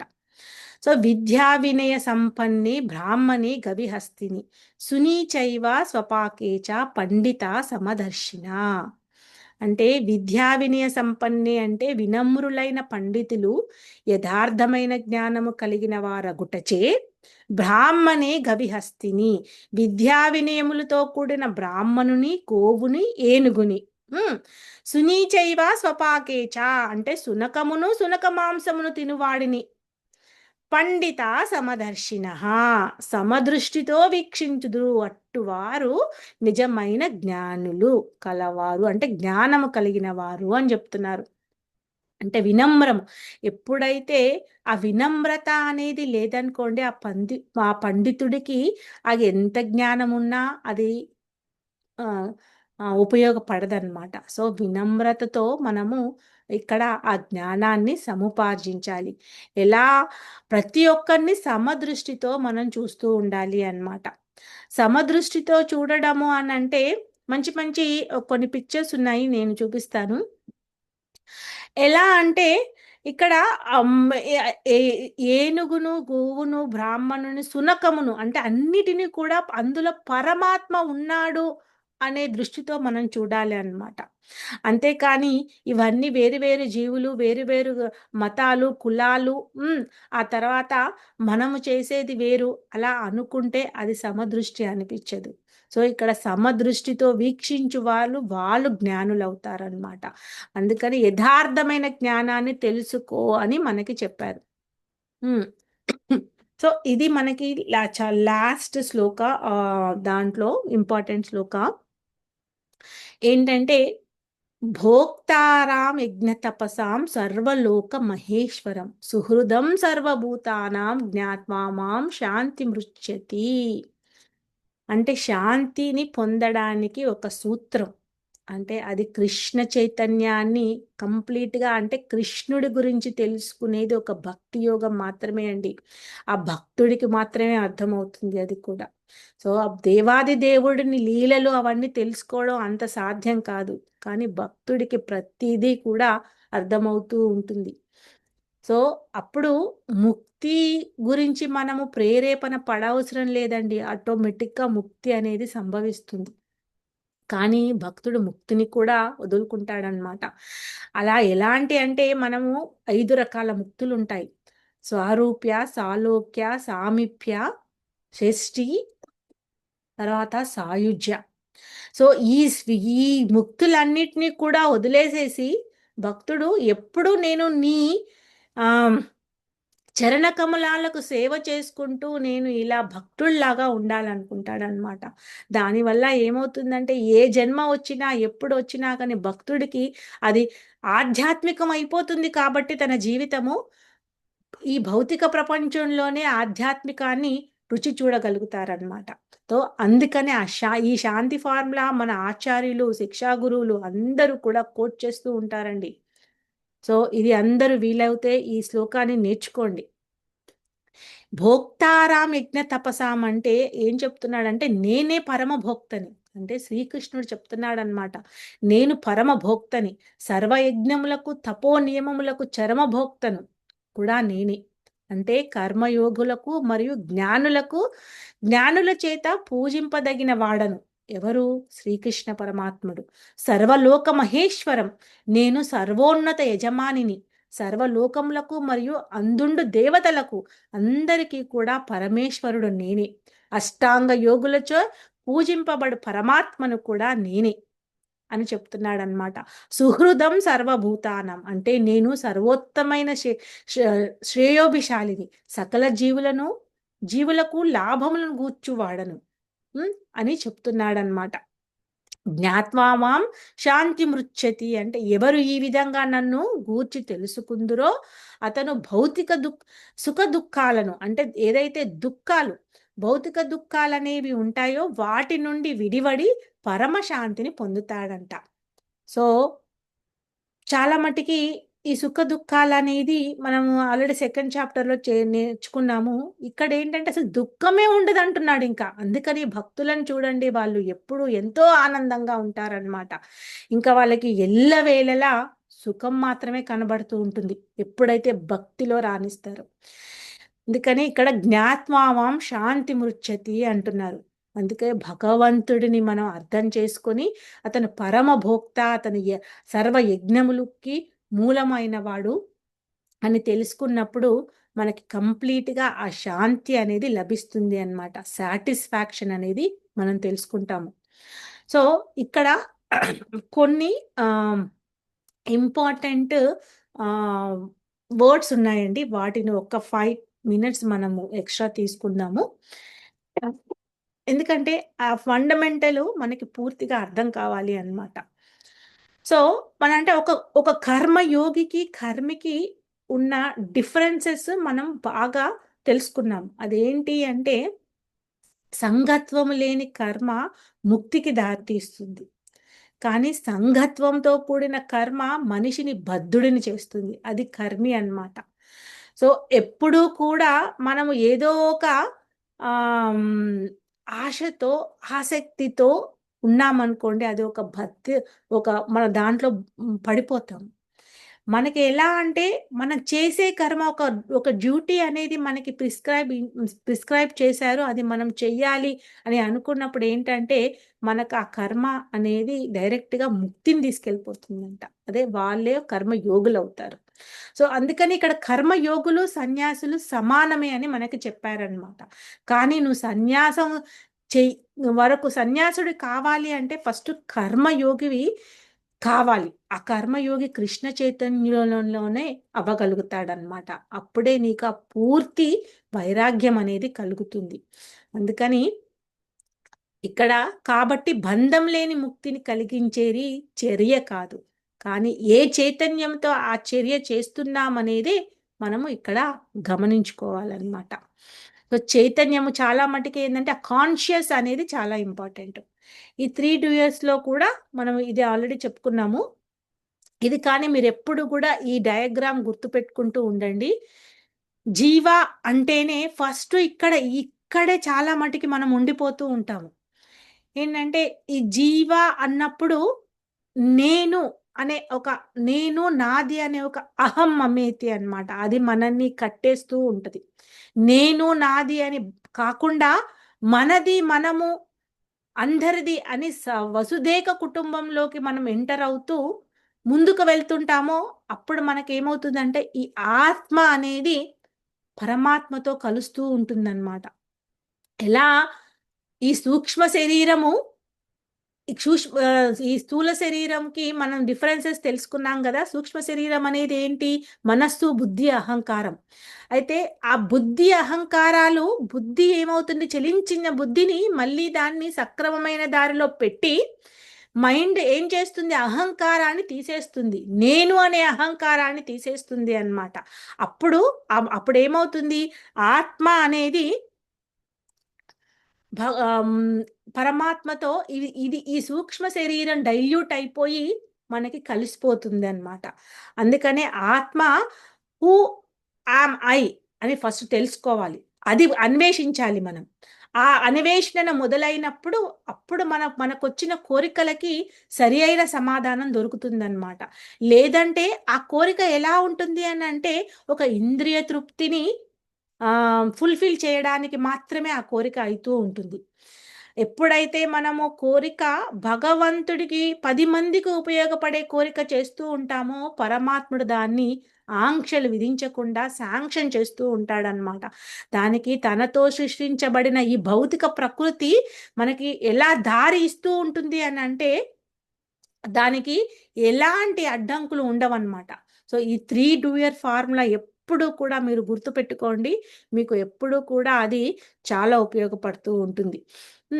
తర్వాత ఇక్కడ ఏం చెప్తున్నాడు అని అంటే భగవంతుడు పరమాత్మునిగా జీవునికి నిత్య జోడిగా ఉంటాడు. ఎలా? ఎందుకంటే పుష్పానికి దగ్గరగా ఉండడం ద్వారా మనిషి పుష్ప సౌందర్యాన్ని సుగంధాన్ని తెలుసుకున్నట్లు భగవంతుని జీవుని కోరికలను అర్థం చేసుకోగలుగుతాడంట. చూసారా, మనం ఇందాక ఆ ఆత్మ అనే ఒక జీవి ఫస్ట్ బబుల్ డూయర్లో చూసాం కదా.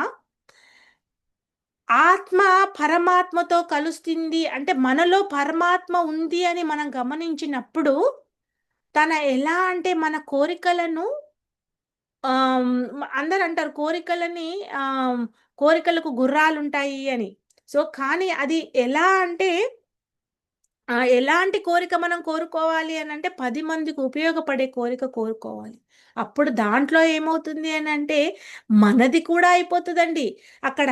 అందుకనే ఏంటంటే జీవికి తెలియకుండానే తన కూడా అక్కడ భగవంతుడితో కలిసిపోతున్నాడు. సో అది ఇక్కడ ఏం చెప్తున్నాడంటే మన దగ్గరే ఉన్నాడు భగవంతుడు. సో పువ్వులది ఏదైతే పుష్పాల యొక్క సుగంధాన్ని మనము దగ్గరగా ఉన్నప్పుడు మాత్రమే చూడగలుగుతామో భగవంతుణ్ణి కలుపుకున్నప్పుడు మాత్రమే మనము అతను ఒక పరమాత్మ మనతోనే ఉన్నాడన్న నిజాన్ని తెలుసుకోగలుగుతామన్నమాట.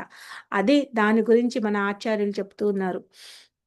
తర్వాత ఇంకా ఏం చెప్పాడు అని అంటే ఇక్కడ ఇదే ఇందాకే చెప్పుకున్నాం కదా, కృష్ణుడు మన అన్ని కోరికలను తీరుస్తాడా అంటే చాలా మంది అనుకుంటూ ఉంటారు.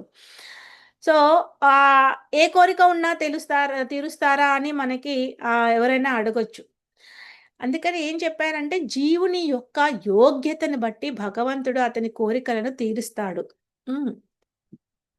ఏంటంటే మనిషి కోరుకుంటాడు, భగవంతుడు తీరుస్తాడు. అయినప్పటికీ ఆయన సూక్ష్మ స్వతంత్ర జీవుల కోరికలలో జోక్యం కలిగించుకోడు.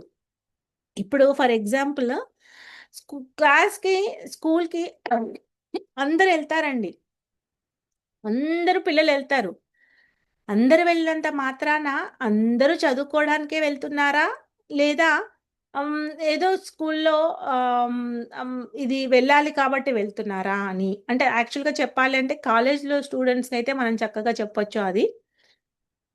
సో ఇక్కడ మన కోరికను ఏ విధంగా మన ఫ్రీ విల్ అంటే భగవంతుడు మన ఫ్రీ విల్ జోక్యం చేసుకోవడంటండి, దాని కంప్లీట్గా మనకు అది చెప్తున్నారు. సో ఆ ఫ్రీ విల్ని ఏదైతే మనము భగవంతుడికి ఈ సృష్టిని ఇంకా పెంపొందించడానికి ఉపయోగపడే కార్యక్రమాలు మనం చేస్తూ ఉంటామో అప్పుడు మనకి భగవంతుడు మనకి చాలా ఫలితాలని ఆ కోరికలు తీర్చడానికి ఉపయోగపడుతూ ఉంటారనమాట. అందుకని ఏమంటారంటే before deserve anything desire anything deserve that action అంటారు. సో అందుకని ఏంటంటే మనం డిజైర్ ఉండొచ్చండి, కానీ అది మనం డిజైర్ ఉన్నామా లేదా అనేది కూడా మనం తెలుసుకోవాలి అనమాట. అందుకని భగవంతుడు ఒకవేళ శాంక్షన్ అవ్వలేదు అంటే దాంట్లో మనం ఏమీ కూడా బాధపడాల్సిన అవసరం లేదు. ఏంటంటే మనకి ఇంకా ఏదో నేర్చుకోవాల్సింది ఉంది అని మనం అక్కడ తెలుసుకోవాలన్నమాట. తర్వాత ఏం చెప్తున్నారు అంటే సూర్యుడు ఉదయించి చీకటిని నాశనం చేసినట్లే భగవంతుడికి శరణాగతి చేయడం ద్వారా ఆ పొందిన జ్ఞానం అనేది అజ్ఞానాన్ని నాశనం చేయడమే కాక సమస్తము అతనికి వెల్లిడి అవుతుంది. సో ఇక్కడ ఏం చెప్తున్నారు అని అంటే భగవంతుడు మన కోరికలను తీరుస్తాడా అంటే ఫస్ట్ ఆఫ్ ఆల్ ఏంటంటే భగవంతుడితో మనం కలవాలనుకుంటున్నాము, ఆధ్యాత్మికతకు చేరువ కావాలనుకుంటున్నాము, మన కనెక్షన్స్ని డీపెన్ చేయాలనుకుంటున్నాము, ఒక ఫ్రెండ్షిప్ని స్ట్రాంగ్ చేసుకోవాలనుకుంటున్నాము, ఒక రిలేషన్షిప్ని పెంచుకోవాలనుకుంటున్నాము అని అన్నప్పుడు ఏంటంటే ఆ అజ్ఞానం అనే దాన్ని ఫస్ట్ నాశనం చేయాలి. సో జ్ఞానంతో, అందుకే జ్ఞానం అనే ఖడ్గంతో నాశనం చేయాలి అనేది కూడా మనం తెలుసుకుంటామన్నమాట. సో ఎప్పుడైతే లైట్ వేస్తే డార్క్నెస్ అంతా పోతుందో, భగవంతుడికి శరణార్థి అయ్యి గురువులు ఆచార్యులు మనం చెప్పింది మనం చేస్తూ పోతే ఖచ్చితంగా మనకి జ్ఞానం అనేది వస్తుంది. సో ఆ విధంగా కర్మ అనేది చేయండి. తర్వాత ఇందాక మనం సమదృష్టితో చేయాలి, చూడాలి అందరినీ అని చెప్పాం కదా, ఇక్కడ దానికన్నమాట. సో అది ఏ విధంగా అంటే, మళ్ళీ మనము చాలా మటుకి పప్పులో కాలేసేస్తూ ఉంటారు కదా. ప్రతి ఒక్కరిలో ఫస్ట్ ఏం చెప్పారంటే, సమాన దృష్టికి ఆధారము ప్రతి ఒక్కరు ఆ భగవంతుని పిల్లలే, అంటే అందరూ ఆధ్యాత్మిక గుణం కలిగి ఉంటారు అని గమనించడం. సో సెకండ్ది ఏంటంటే, అందరి హృదయాల్లో పరమాత్మ ఉంటాడు అనేది గమనించడం. అంటే జీవి ఒక మనిషిలో, ఒక జంతువులో, అన్నిట్లో కూడా పరమాత్ముడు లాగా భగవంతుడు ఉన్నాడు అనేది మనం గమనించడం అన్నమాట. భగవంతుడు అది ఎలా అంటే, ఒక్కొక్కసారి ఏమవుతుంది అని అంటే, ఇక్కడ చూడండి, ఇద్దరు పిల్లలు ఉన్నప్పుడు వాళ్ళని తగినట్టుగా మనం వ్యవహరిస్తూ ఉండాలి.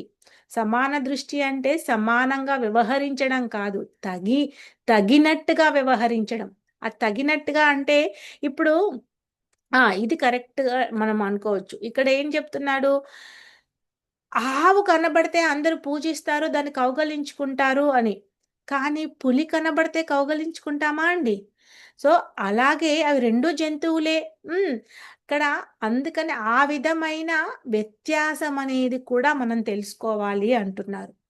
సో సమాన రెండు జంతువులు అనేసి మనము చూడాలి అని సమాన దృష్టిలో మనకి చాలా మంది క్వశ్చన్ చేస్తూ ఉంటారు. కానీ సమానం అనేది ఎక్కడ చూడాలి, ఏ విధంగా చూడాలి అని మనకి చేసే కర్మలో ఇక్కడ చెప్తున్నారన్నమాట.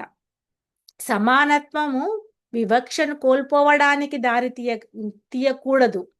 అర్జునుడు సద్గురుడైన యుధిష్ఠుడిని మరియు దుర్మార్గుడైన దుర్యోధనుడు సమానంగా చూడాలా అని ఎవరైనా అడిగారు అనుకోండి, అంటే అతను రాజు ఇతను రాజే, మరి సమానంగా చూడాలి కదా, ఎందుకు ఇతను ఇలా యుద్ధం చేయాలనుకుంటున్నాడు అని అడిగితే ఇక్కడ ఏమంటున్నారు, పాండవులు చేసేది ధర్మయుద్ధం, దుర్యోధనుడు చేసేది అధర్మ యుద్ధము. సో అందుకని ఇక్కడ అది మనం గమనించుకోవాలి. సో ఆధ్యాత్మికత సమానత్వాన్ని గుర్తించండి, అంతేకాని భౌతిక వ్యత్యాసాలని ఇక్కడ మనం అంగీకరించకూడదు అని మనకి చెప్తున్నారనమాట. సో కృష్ణ చైతన్యము అని అంటే అందరు అంటారు, అంటే ఏంటి కృష్ణ కాన్షియస్ అంటే ఏంటి అంటే, ప్రతి దానిని భగవంతుని సృష్టి అని గమనించుకోవడం, అంతేకాని అన్ని వదిలేసి చేయడం అని కాదు.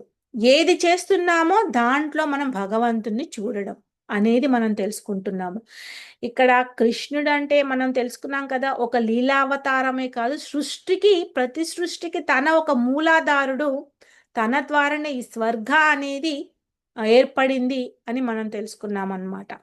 సో ఇవన్నీ కూడా అంటే మనం ఇవన్నీ ఆల్రెడీ తెలుసుకున్నాము, జస్ట్ పిక్చర్గా మనం తెలుసుకోవాలని చూపిస్తున్నాను. సో పరమాత్మ ఈ దేహంలో నుంచి బయటపడాలి, ఫస్ట్ స్టెప్. సో ఈ దేహం అనే భావంలో నుంచి బయటపడి ఆత్మ అనే భావంలోకి వచ్చి ఆ ఆత్మలో పరమాత్మ ఉన్నాడని గ్రహించినప్పుడు ఇంకా చూడండి మనకి ఆ శాంతి ఏ విధంగా లభిస్తుంది అనేది. సో అదనమాట. సో ఇంకా ఏంటంటే, శరీరం మరియు మనస్సు యొక్క ఒత్తిడిని తట్టుకోవడానికి మనకి ఏది సహాయం చేస్తుంది. సో ఇక్కడ ఒత్తిడి అంటే ఛాలెంజెస్ అండి. ఛాలెంజెస్ ఉంటాయి. ప్రతి ఒక్క దాంట్లో మనకి ఛాలెంజ్ అనేది ఉంటుంది. కానీ ఛాలెంజ్‌ని యాక్సెప్ట్ చేయలేదనుకోండి, అంటే ఫర్ ఎగ్జాంపుల్ మన శరీరంలో ఒక అగ్ని అనేది ఉంటుందన్నమాట. అంటే ఆహారము జీర్ణించడానికి సరిపోయే ఒక అగ్ని, డైజెషన్. అది జరగలేదనుకోండి, ఆ డైజెషన్ జరగకుండా అతను ఎంత బాధపడుతూ ఉంటాడు అని అంటే, ఆ బాధపడిన మనిషికి తెలుస్తూ ఉంటుంది. సో అలాగే అగ్ని అనేది ఉద్భవించడం అనేది ఎలా సహజమో, ఛాలెంజెస్ అనేది ఉండడం కూడా అలాంటి సహజం అన్నమాట. కానీ దాన్ని సక్రమమైన దారిలో మనం పెట్టి మన కర్మని కృష్ణ చైతన్యం వైపు తీసుకెళ్తూ ఉన్నప్పుడు మనకి ఆనందము ఉప్పొంగుతూ ఉంటుందన్నమాట. సో ఈ లోకంలో ఇది కాక ఇంకా ఏది శాశ్వతమైన ఆనందం తీసుకురాదో అనే ఒక దృఢ నిశ్చయంతో ఉండిపోతారు. సో ఎన్ని ఛాలెంజెస్ వచ్చినా కానీ ఇంకా అవి ఫేస్ చేస్తూ ఆ భక్తుడు ఎలా ముందుకు వెళ్తాడు అనేది మన ఆచార్యులు ఇది ఇచ్చారనమాట. సో మన కోరిక మరియు కోపాన్ని అదుపులో ఉంచుకోవడానికి మనం తీవ్రంగా ప్రయత్నిస్తూ ఉండాలి. ఆ మనస్సు ఎలాంటి కోరికలను తీసుకొస్తుంటుందంటే ఒక్కసారి మనము కిందికి పడిపోవడానికి అవకాశం ఉంటుంది. అందుకని వాటిని ఎప్పుడు కూడా జాగ్రత్త పరుస్తూ ఉండాలి. అది పరచాలంటే మళ్ళీ మనకి ఆ ఇంద్రియాలు ఎక్కువ కాలం ఉండవండి. అందుకని ఎప్పుడూ కూడా దాన్ని అదే అంటారు కదా! ఫర్ ఎగ్జాంపుల్ మనం ఒక చాకు ఇంట్లో కూరగాయలు కట్ చేయడానికి గానీ, ఇంకా దేనికైనా ఉపయోగించడానికి ఒక సీజర్‌ని కానీ ఏదైనా చూస్తూ ఉన్నప్పుడు, వాడుతూ ఉంటేనే అది షార్ప్‌గా ఉంటుందండి. అంతేగాని వాడకుండా అదే అయ్యో! వాడేస్తే మళ్ళీ అది ఎక్కడ పోతుందో అని పక్కన పెట్టేస్తే అది దానికి రస్ట్ పట్టిపోయి పని చేయకుండా పోతుందనమాట. సో, అందుకని ఇక్కడ ఆచార్యులు మన ప్రభుపాదులు శ్రీల ప్రభుపాద్‌కి జై. ఏం చెప్తున్నారు అంటే మనం ఆధ్యాత్మిక రుచిని కలిగి ఉండాలి. ఇది అత్యవసరం. మనం శ్రవణం, కీర్తనం చేస్తూ మంచి సహవాసం కలిగి ఉండాలి. లేకపోతే కాలక్రమేణా ఇంద్రియాల ప్రేరేపణను మనం తట్టుకోలేము. అంటే మొండి పారిపోతుంది కదా! సో, అందుకనే అది ఎలా ఇలా బుక్కులను మన భగవద్గీత పారాయణము ఈ విధంగా శ్రవణ రూపంలో, తర్వాత కీర్తన రూపంలో, తర్వాత సత్సంగ్ రూపంలో మనం ఎప్పుడూ కూడా భక్తులతో ఉంటే అది మనము ఇంద్రియాల నుంచి తప్పించుకోగలుగుతాం. లేదు అనంటే అది మనల్ని చెదల్లాగా పట్టేస్తుందనమాట. అందుకని చెప్తున్నారు.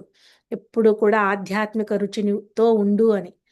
ఇంకొకని చక్కటి ఒక ఎగ్జాంపుల్ ఇచ్చారనమాట. ఎలా అంటే ఒక పిల్లవాడు రోడ్డుపై తప్పిపోతే ఈ ఏది అతనికి ఉత్తమమైనది? క్రింది వాటిలో ఏది ఉత్తమమైనది అని మనం తెలుసుకుంటే ఫస్ట్ ఏం చెప్పారు అంటే పాపం పిల్లవాడు తప్పిపోయాడు అనేసి పట్టించుకోకుండా మనం వదిలేసామనుకోండి, దాంట్లో మన మానవత్వము ఏ ఎక్కడ కనబడుతుంది? ఆ! తర్వాతేంటంటే సెకండ్‌ది ఏం చూపిస్తున్నాడు? పిల్లవాడికి చాక్లేట్ ఇచ్చి తాత్కాలికంగా సంతోషపెట్టడం అంట. అంటే అప్పటికప్పుడు కనీసం ఏంటంటే, ఆ పిల్లవాడిని దగ్గరికి తీసుకొని తనకేదో బుజ్జగించి ఏదో చాక్లేటో ఇంకా ఏదో నచ్చింది ఒక టాయో ఏదో ఇచ్చి ఏడుస్తూ ఉన్న పిల్లవాడిని నచ్చజెప్పడం. ఇంకోటేంటంటే, థర్డ్ వన్ ఏం చెప్తున్నాడు? ఆ పిల్లవాడిని అతని తల్లిదండ్రులని వద్దకి తిరిగి తీసుకువెళ్ళి, అతనికి శాశ్వతంగా సంతోషపరచడం. దీంట్లో ఏది ఉత్తమమండి? ఎవ్వరైనా చెప్పేస్తారు. హ్మ్. సో, అంటే మనం ఫస్ట్‌లో అనుకున్నాం కదా! మళ్ళీ ఇక్కడ ఆ 3 డూయర్‌లో మనకు కనబడుతుందండి. జీవి నాకేంటిలే అని వదిలేసుకున్నాడనుకోండి ఏదైనా ఒక విషయము, ఏదైనా విషయ వస్తువు మన దగ్గరికి వచ్చినప్పుడు, ఒక జీవి ఆత్మ ఘోషిస్తూ ఉన్నప్పుడు, ఒక చాలా కష్టాల్లో ఉన్నప్పుడు, ఏదో చూస్తూ ఉండి చూడలేక దాన్ని వదిలేసామనుకోండి, అప్పుడు అది ఆ జీవికి ఎలాంటి స్థితిలో ఉన్నాడు అనేది మనకి ఆ ఫస్ట్ దాంట్లో తెలిసిపోతుందండి.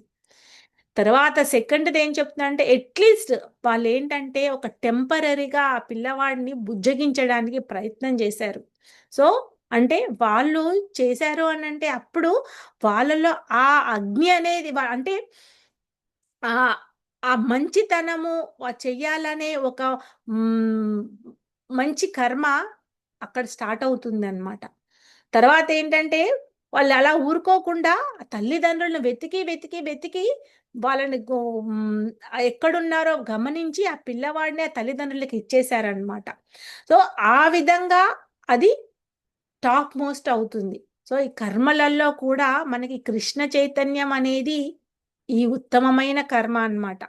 సో కృష్ణ చైతన్యము అంటే మళ్ళీ ఏంటంటే అన్నీ వదిలేసి చెయ్యాలి అనేది అపోహ కాదండి. అది మీరు అందరం కూడా మనం ఇక్కడ క్లియర్ చేసుకోవాలి. ఏదైతే ఉందో బెస్ట్‌గా చేయండి అని చెప్తున్నాడనమాట మన ఆచార్యులు అది. సో ఉత్తమమైన సంక్షేమ కార్యం ఏమిటంటే కృష్ణుడితో తమ శాశ్వతమైన మరియు ప్రేమపూర్వక సంబంధాన్ని పున పునరుద్ధరించుకోవడం. అది అతనికి ఎప్పటికీ కూడా సంతోషాన్ని ఇస్తుంది. సో అందుకనే ఇక్కడ దేవతారాధన కానీ ఇంకా ఏదైనా కానీ నేను కూడా అంటే నా లైఫ్ స్టైల్‌లో నేను చూస్తూ ఉన్నాను. ఎన్నో వారాలు కానీ, ఎన్నో దేవతలను కానీ మనం పూజ చేస్తూ ఉన్నప్పుడు ఇప్పటికే చేస్తూ ఉన్నాము. కానీ ఆ గ్రాడ్యువల్‌గా మనకి ఎలా అవుతుంది అనంటే ఒక తృప్తి ఎక్కడికి తీసుకెళ్తుంది అనంటే ఒక టర్నింగ్ పాయింట్‌లో మనం ఒక దగ్గర ఆగిపోతామనమాట. సో అది మనకి కృష్ణ చైతన్యంలో కనబడుతూ ఉంటుంది. సో కృష్ణుడిని ఎప్పుడైతే మనము చూస్తామో అది అక్కడికి మనకి ఫుల్ సాటిస్ఫాక్షన్ కనబడుతుందన్నమాట. సో అక్కడ ఇంకోటేం చెప్పారు అంటే అతను పరమ ఉపకారి. మనకి చాలా ఉపకారం చేస్తూ ఉంటాడు. ఆయన మన పట్ల తనకున్న ప్రేమను ఎప్పటికీ వదులుకోడు. ఎందుకంటే మనం part and parcel of the lord కదండీ! అందుకే చెప్తాడనమాట. తనకి తన ప్రియమైన స్నేహితుడైన అర్జునుడికి చెప్తున్నాడు. సో మనందరి జీవులకి చెప్తున్నాడు. ఎలా అంటే ఈ సముద్రము ఇది కూడా చాలా ఎప్పుడు కూడా మనకి ఈ పిక్చరు గుర్తొస్తూ ఉంటుంది. ఇక్కడ ఈ సముద్రము ఎలా అంటే మన జీవితము, మన లైఫ్ అనేది సముద్రం లాంటిదనమాట. దాంట్లో ఉన్న అలలు ఇవి తరంగాలు మనకొచ్చే భౌతికమైన దుఃఖాలు, మిజరీస్. సో ప్రతి ఒక్కరికి ఒక మిజరీ ఉంటుంది. కానీ ప్రశాంతమైన వాటర్‌ని, ఆ సముద్రాన్ని అందరూ చూడాలనుకుంటారండి. కానీ ఈ తరంగాలు అంటే ఆ దుఃఖాలని ఎలా మనల్ని నెట్టేస్తూ ఉంటాయంటే ఒక దగ్గర నుంచి ఒక దగ్గరికి అందులోంచి బయటపడడం అనేది మనకి సాధ్యం కాదనమాట. ఎప్పుడైతే భగవంతుడు అంటే పైన ఉన్న వాళ్ళు మనల్ని చెయ్యి పెట్టి వాళ్ళు పైకి తీస్తారో అంటే ఆచార్యులు ఇచ్చిన జ్ఞానంతో మనం పైకి లాగబడుతున్నామన్నమాట. సో అది గమనించుకోండి అని చెప్తున్నాడు. ఆయన ఎవరు ఆ దేవాది దేవుడు మాత్రమే మనం రక్షించగలడు. అతన్ని అంటే ఇందాక కూడా తెలుసుకున్నాం కదా! మొదళ్ళకు నీళ్లు పోస్తాము అంటే చెట్టు ఏ విధంగా తన శాఖోపశాఖలుగా ఎళ్ళిపోతుందో మనకు ఒక చిన్న ఆకుకు వాటర్ పొయ్యాల్సిన అవసరం లేదండి. మొదళ్ళకు పోసామంటే ప్రతి ఒక్క దానికి వెళ్ళిపోతుంది. దానికి ఏం చెప్తారంటే ఆహారం తీసుకునేటప్పుడు మరి ఆహారం నాకు గుండె బరువుగా ఉంది. చేతులు చాలా నీరసంగా ఉన్నాయి. నాకు నడవడానికి అసలు కాళ్ళు రావట్లేదు అని అనుకుని మన ఆహారం తింటే వాటికెలా వస్తది అని అనుకుంటే అవుతదా అండి? ఆహారం మనం తినేది నోటితో. కానీ నోటితో తీసుకున్న ఆహారము ఎట్లా అయితే శరీరానికి మొత్తము కూడా సరఫరా అవుతుదో మనకేంటంటే భగవంతుడి ధ్యానం అనేది చాలా ముఖ్యమనమాట.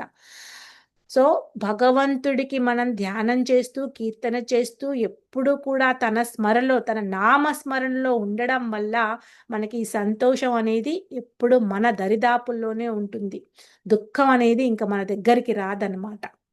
సో మనం ఎల్లప్పుడూ ఒక ప్రార్థన ద్వారా కృష్ణుడి దర చేరవచ్చు. మరియు ఆయన తన దయ ద్వారా ఎల్లప్పుడూ మనకి దగ్గరగానే ఉంటాడు.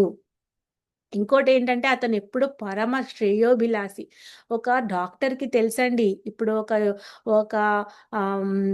ఒక పేషెంట్ ఉన్నాడనుకోండి. తనకేదో ప్రాబ్లమ్ వచ్చినప్పుడు ఎక్కడ చికిత్స చేస్తే ఏ పార్ట్‌లో ఎక్కడ వరకు దాన్ని తీసేస్తే తనకి అనుకూలంగా ఉంటుంది అని అబ్బా! ఆహ్, ఆ డాక్టరు ఆ విధంగా సర్జరీ చేస్తారు. అంతేకానీ ఇంకా ఎలా అంటే అర్జునుడు చంపాలనుకోలేదు. కానీ కృష్ణుడు అతన్ని ప్రేరేపించాడు. అలాగే రోగి ఏది మంచిదో వైద్యుడికి తెలుసు. చికిత్స ఆహ్లాదకరంగా ఉండకపోవచ్చు. కానీ శక్తివంతమైంది. సో, అంటే ఇక్కడ సర్జరీ చేసేటప్పుడు చాలా బాధగా ఉంటది అది. కానీ ఆ బాధ ఉన్నా కానీ నీకది క్యూర్ చేస్తుంది అనే ఒక ప్రశాంతత మనకి అవసరము అనేది ఇక్కడ చెప్తున్నారనమాట. సో అర్జునుడికి యుద్ధం చెయ్యాలని లేదు, అందరిని చంపాలని లేదు. కానీ యుద్ధం ఎందుకు చేస్తున్నాడు? అందరికీ శ్రేయోభిలాషి కాబట్టి, అందరికీ ఉపకారము అది. యుద్ధం చేయడం వల్ల అక్కడ అన్యాయం అనేది నశిస్తుంది, అధర్మం అనేది నశిస్తుంది.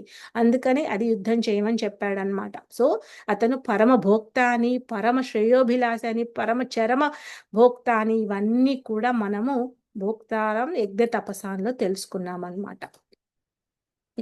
సో ఇంకొకటి ఏంటంటే లాస్ట్, అందుకనే కృష్ణుని కమల పాదాలపై దృష్టి సారించడం ద్వారా ఇంద్రియాల యొక్క సమర్థవంతమైన నియంత్రణ మనకి జరుగుతుంది. ఇది ఫలవంతమైన చర్యల యొక్క లోతైన కోరికలన్నిటినీ కూడా నిర్మూలిస్తుంది.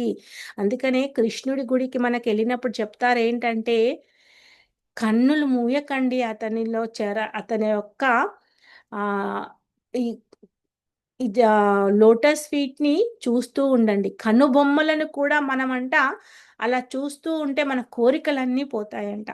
సో భగవంతుణ్ణి అందరూ అందుకని ఏం చెప్తారు అని అంటే, భగవంతుణ్ణి ప్రతి ఒక్క అంగాన్ని కూడా నువ్వు చూడడానికి ప్రయత్నం చెయ్యి, ఇప్పుడు నీకులో ఉన్న కోరికలన్నీ తీరిపోతాయి అని మనకి చెప్పారనమాట. సో ఇప్పుడు మనకి ఈ దివ్య చిత్రపటం ద్వారా మనం తెలుసుకున్నది ఏంటి అని అంటే, 5th చాప్టర్లో ఈ జ్ఞాన యోగంలోనే మనము ఇంకా ఈ కర్మయోగం అనే ఈ 6 చాప్టర్లు మనం అనుకున్నాం కదా. ఈ ఈ లెఫ్ట్ సైడ్ అంతా కూడా ఆ 6 చాప్టర్లు తర్వాత, ఫస్ట్ 6 చాప్టర్లు తర్వాత 6 చాప్టర్ల గురించి చెప్తుందండి. ఈ భక్తి యోగము కేవలము మధ్యలో ఉన్న 6 చాప్టర్లనే చెప్తుంది. కానీ అది కృష్ణ చైతన్యంలో చేసినప్పుడు మాత్రమే మనం వాటి గురించి మనం అర్థం చేసుకోగలుగుతాము. లేదు అంటే ఇంకా వికర్మలో, అంటే శాస్త్రంలో చెప్పబడింది లేకుండా, విష్ణు ప్రీత్యర్థై మనం కర్మ చేయకుండా దేవతలకు ఫలితాలను అర్పించుకుంటూ ఇంకా ఈ కర్మబంధంలో ఉండిపోతామన్నమాట. దేవతలు కేవలము మనకి భగవంతునితో సృష్టించబడిన ఒక పోస్టులు మాత్రమే అని తెలుసుకొని, వీళ్ళందరినీ సృష్టించడానికి ఒక ప్రధాన కర్త భగవంతుడు ఉన్నాడని తెలుసుకొని అతనితో మనను కలుపుకోవడానికి ప్రయత్నించాలన్నమాట. సో ఇక్కడ మన ఈ దృఢ శ్రద్ధని కలిగించుకోవాలి. సో ఈ కనీసం ఏంటంటే ఇక్కడ ఈ వికర్మ చేయకుండా ఉండి మన కర్మను దేవతలకు సమర్పించుకోవడం, అది మార్గంలోకి రావడం. తర్వాత దైవ వర్ణాశ్రమ ధర్మం అనేది మనం తెలుసుకోవాలి అన్నమాట. దైవీ వర్ణాశ్రమం ఎలాంటిది అని అంటే, మనకున్న ఆశ్రమము ఇప్పుడు మనకి బ్రాహ్మణ క్షత్రియ వైశ్య శూద్రలో మనం దేనికి ఫిట్ అవుతాము? మన విద్యుక్త ధర్మ ఏంటి, మన నిత్య ధర్మ ఏంటి? సో మన విద్యుక్త ధర్మం చేసుకుంటూ మనం నిత్య ధర్మంలో కూడా చేస్తూ ఉండాలి అన్నమాట. సో మనము ఇక్కడ అందుకని దైవీ వర్ణాశ్రమం అనేది మనం ఒక చాప్టర్ మళ్ళీ తెలుసుకుందాము. అంటే అన్ని కళలు 16 అంటే అక్షర 64,000 కళలు ఉన్నాయి. అవన్నీ కళల్లో మనకు ప్రతి ఒక్క కళని ఈ దైవీ వర్ణాశ్రమంలో చెప్పారనమాట. అందుకే భగవంతుడు చెప్పింది ఏంటంటే, ప్రతి ఒక్కరికి ఒక గుణం అనేది ఉంటుంది. అది తెలుసుకోవడానికి మనం ప్రయత్నించాలి.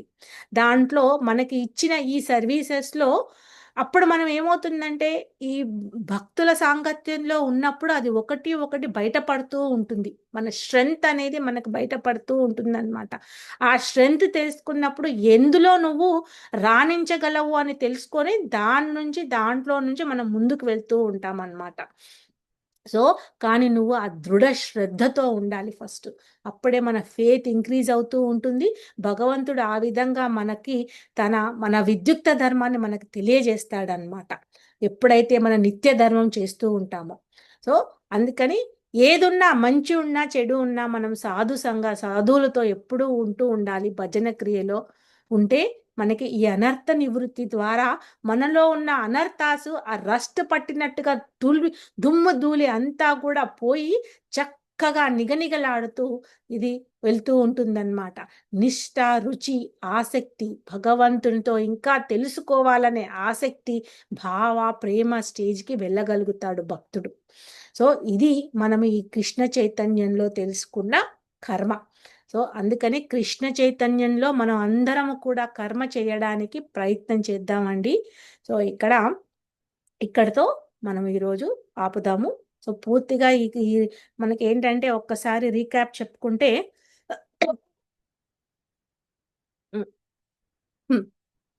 సారీ కొద్దిగా దగ్గుంది.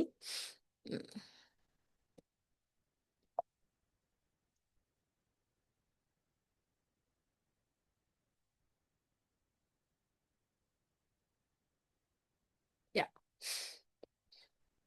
సో ఏంటి మనకి రీక్యాప్‌లో ఏంటి అనంటే, మనం అందరము కూడా ఏం చెప్తున్నారు? Stay in the world. భగవంతుడు సృష్టించిన ఈ ప్రకృతిలోనే, ఈ ప్రకృతి భౌతిక ప్రకృతిలోనే, భౌతిక ప్రపంచంలోనే ఉంటూ మనం కర్మ చేస్తూ ఉండాలి. అప్పుడు ఆ కర్మ ఎలా సమానమవుతుంది? సన్యాసంతో సమానమవుతుంది. సో, అందుకని మనం ఏ స్టేజ్‌లో ఉన్నామో, ఏం చేస్తున్నామో భగవంతునికి ఆధ్యాత్మికం చేసుకుంటూ మన కర్మని చేస్తూ ఉండాలి అన్నమాట. తర్వాత ఆ 3 డూయర్స్ ఎలా అంటే మనకి ఒక కోరికని భగవంతునితో కలుపుతూ ఉన్నప్పుడు మనకి ప్రకృతి వనరులను ఏర్పరుస్తూ ఉంటుందన్నమాట. సో, ఆత్మని పరమాత్మతో కలపాలి అనేది తెలుసుకున్నాము. తర్వాత ఈ అంటే equal vision. So, equal vision ప్రతి ఒక్క జీవిని సమాన దృష్టితో, సమదృష్టితో చూడ్డం. ఆ! ఎలా ఒక జీవిని కానీ, ఒక జంతువుని కానీ, ఒక సునక మాంసాన్ని తినే ఒక చండాలుడిని కానీ, అందరిని కూడా మనము ఈక్వల్‌గా చూస్తూ ఉండాలి. ఎలా పరమాత్మ ఉన్నాడు అనే భావనతో చూస్తూ ఉండాలి అన్నమాట. తనతోనే తన ఏంటంటే, అయ్యో! తన చండాలుడు, తనతో మనము ఉండకూడదు అనుకున్నాము అంటే, భగవంతుడు సృష్టించింది అది కూడా ఉందండి. సో, ఆహారం ఎలా అయితే తీసుకుంటామో అది మల రూపంలో విసర్జన అవుతుందో, ఆ విధంగానే మనకి అన్నీ కూడా భగవంతుని సృష్టించింది. అలాగే చూడండి మనకి ఎప్పుడైతే మనం పిల్లవాళ్ళకు చిన్న పిల్లలకి మలబద్ధకము అయినప్పుడు చాలా వరకు ఎంతో ప్రాబ్లమ్స్ అవుతూ ఉంటది. సో, అన్నీ కూడా అవసరం. ఇది ఒక శరీరం అనేది ఒక సాధనము. ఈ సాధనాన్ని మనం భగవంతునికి చేరుకోవడానికి ఉపయోగపడే ఒక సాధనంలాగా చూసుకున్నప్పుడు ఎప్పుడైతే మనము నైఫ్‌ని పదును పడతామో, ఆ విధంగా ఈ జ్ఞానముతో మన అజ్ఞానాన్ని తొలగించుకుంటూ అన్నిట్లో కూడా మనం చూడగలుగుతామన్నమాట. అలాగే అది అప్పుడు మనకి కనబడుతుంది ఏంటంటే, పీస్ ఫార్ములా అంటే శాంతి ఆనందము, ఆనందకరమైన శాంతి అన్నమాట. ఈ పీస్‌ఫుల్‌నెస్ ఎలా కనబడుతుంది అనంటే, ఇంకా వేరే ప్రపంచమే లేదు అనే దారిలోకి వెళ్ళిపోతామన్నమాట. సో, అందుకని దాంతో ఆటోమేటిక్‌గా మనకి ముక్తి లభిస్తుంది. సో, ముక్తి గురించి నువ్వు హ్మ్, మన పురుషార్థాలు ఉన్నాయి కదా! ఆ పురుషార్థాల్లో ఏదైతే ఉందో ఈ ముక్తి అనేది ఇప్పుడు వ్యాసదేవుడు రచించినప్పుడు ముక్తి గురించి మనకి ఎక్కువ స్పెసిఫై చేశారండి. కానీ భక్తి గురించి చేయలేకపోయాడనమాట. సో, అందుకని భక్తి చేశాము అనంటే ముక్తి అనేది ఆటోమేటిక్‌గా వచ్చేస్తూ ఉంటుంది. సో, అందుకనే మనకిక్కడ ప్రేరేపించేది ఏంటంటే భక్తి యోగంలోకి ఎంటర్ అవుతున్నాం కదా! భక్తి ఎలా చెయ్యాలి అని ఈ కర్మయోగంలో మనకి చెప్తూ వస్తున్నారనమాట. సో, ఒకవేళ నువ్వు కర్మయోగాన్ని కూడా భక్తిలో కలుపుకున్నావు అనంటే ఇంకా నువ్వు ఆ కర్మయోగం కూడా భక్తితో కలిసిపోతుంది గాబట్టి, అన్ని యోగాల్లో భక్తే ప్రాధాన్యం అయిపోతుంది అని ఈ చాప్టర్ మనకి కృష్ణ చైతన్యంతో కర్మయోగం. సో, కృష్ణ సన్యాస యోగము పూర్తయిందండి. సో, ఇప్పుడు ఎవరికైనా ఏదైనా క్వెషన్స్, కామెంట్స్ ఉంటే తీసుకుందాము. ఆహ్, లేదు అనంటే మనం నెక్స్ట్ వారం తీసుకుందాము. వాంఛాకల్పతరుభ్యశ్చ కృపా సింధుభ్య ఏవ చ పతితానాం పావనేభ్యో వైష్ణవేభ్యో నమో నమః. अनंत कोटि वैष्णव वृंद की जय। शील प्रभुपाद की जय। शील गुरुदेव की जय। निताय चैतन्य चंद्रा की जय। जगन्नाथ बलदेव सुभद्रा माई के जय। आल असंभूति की जय। हरे कृष्ण।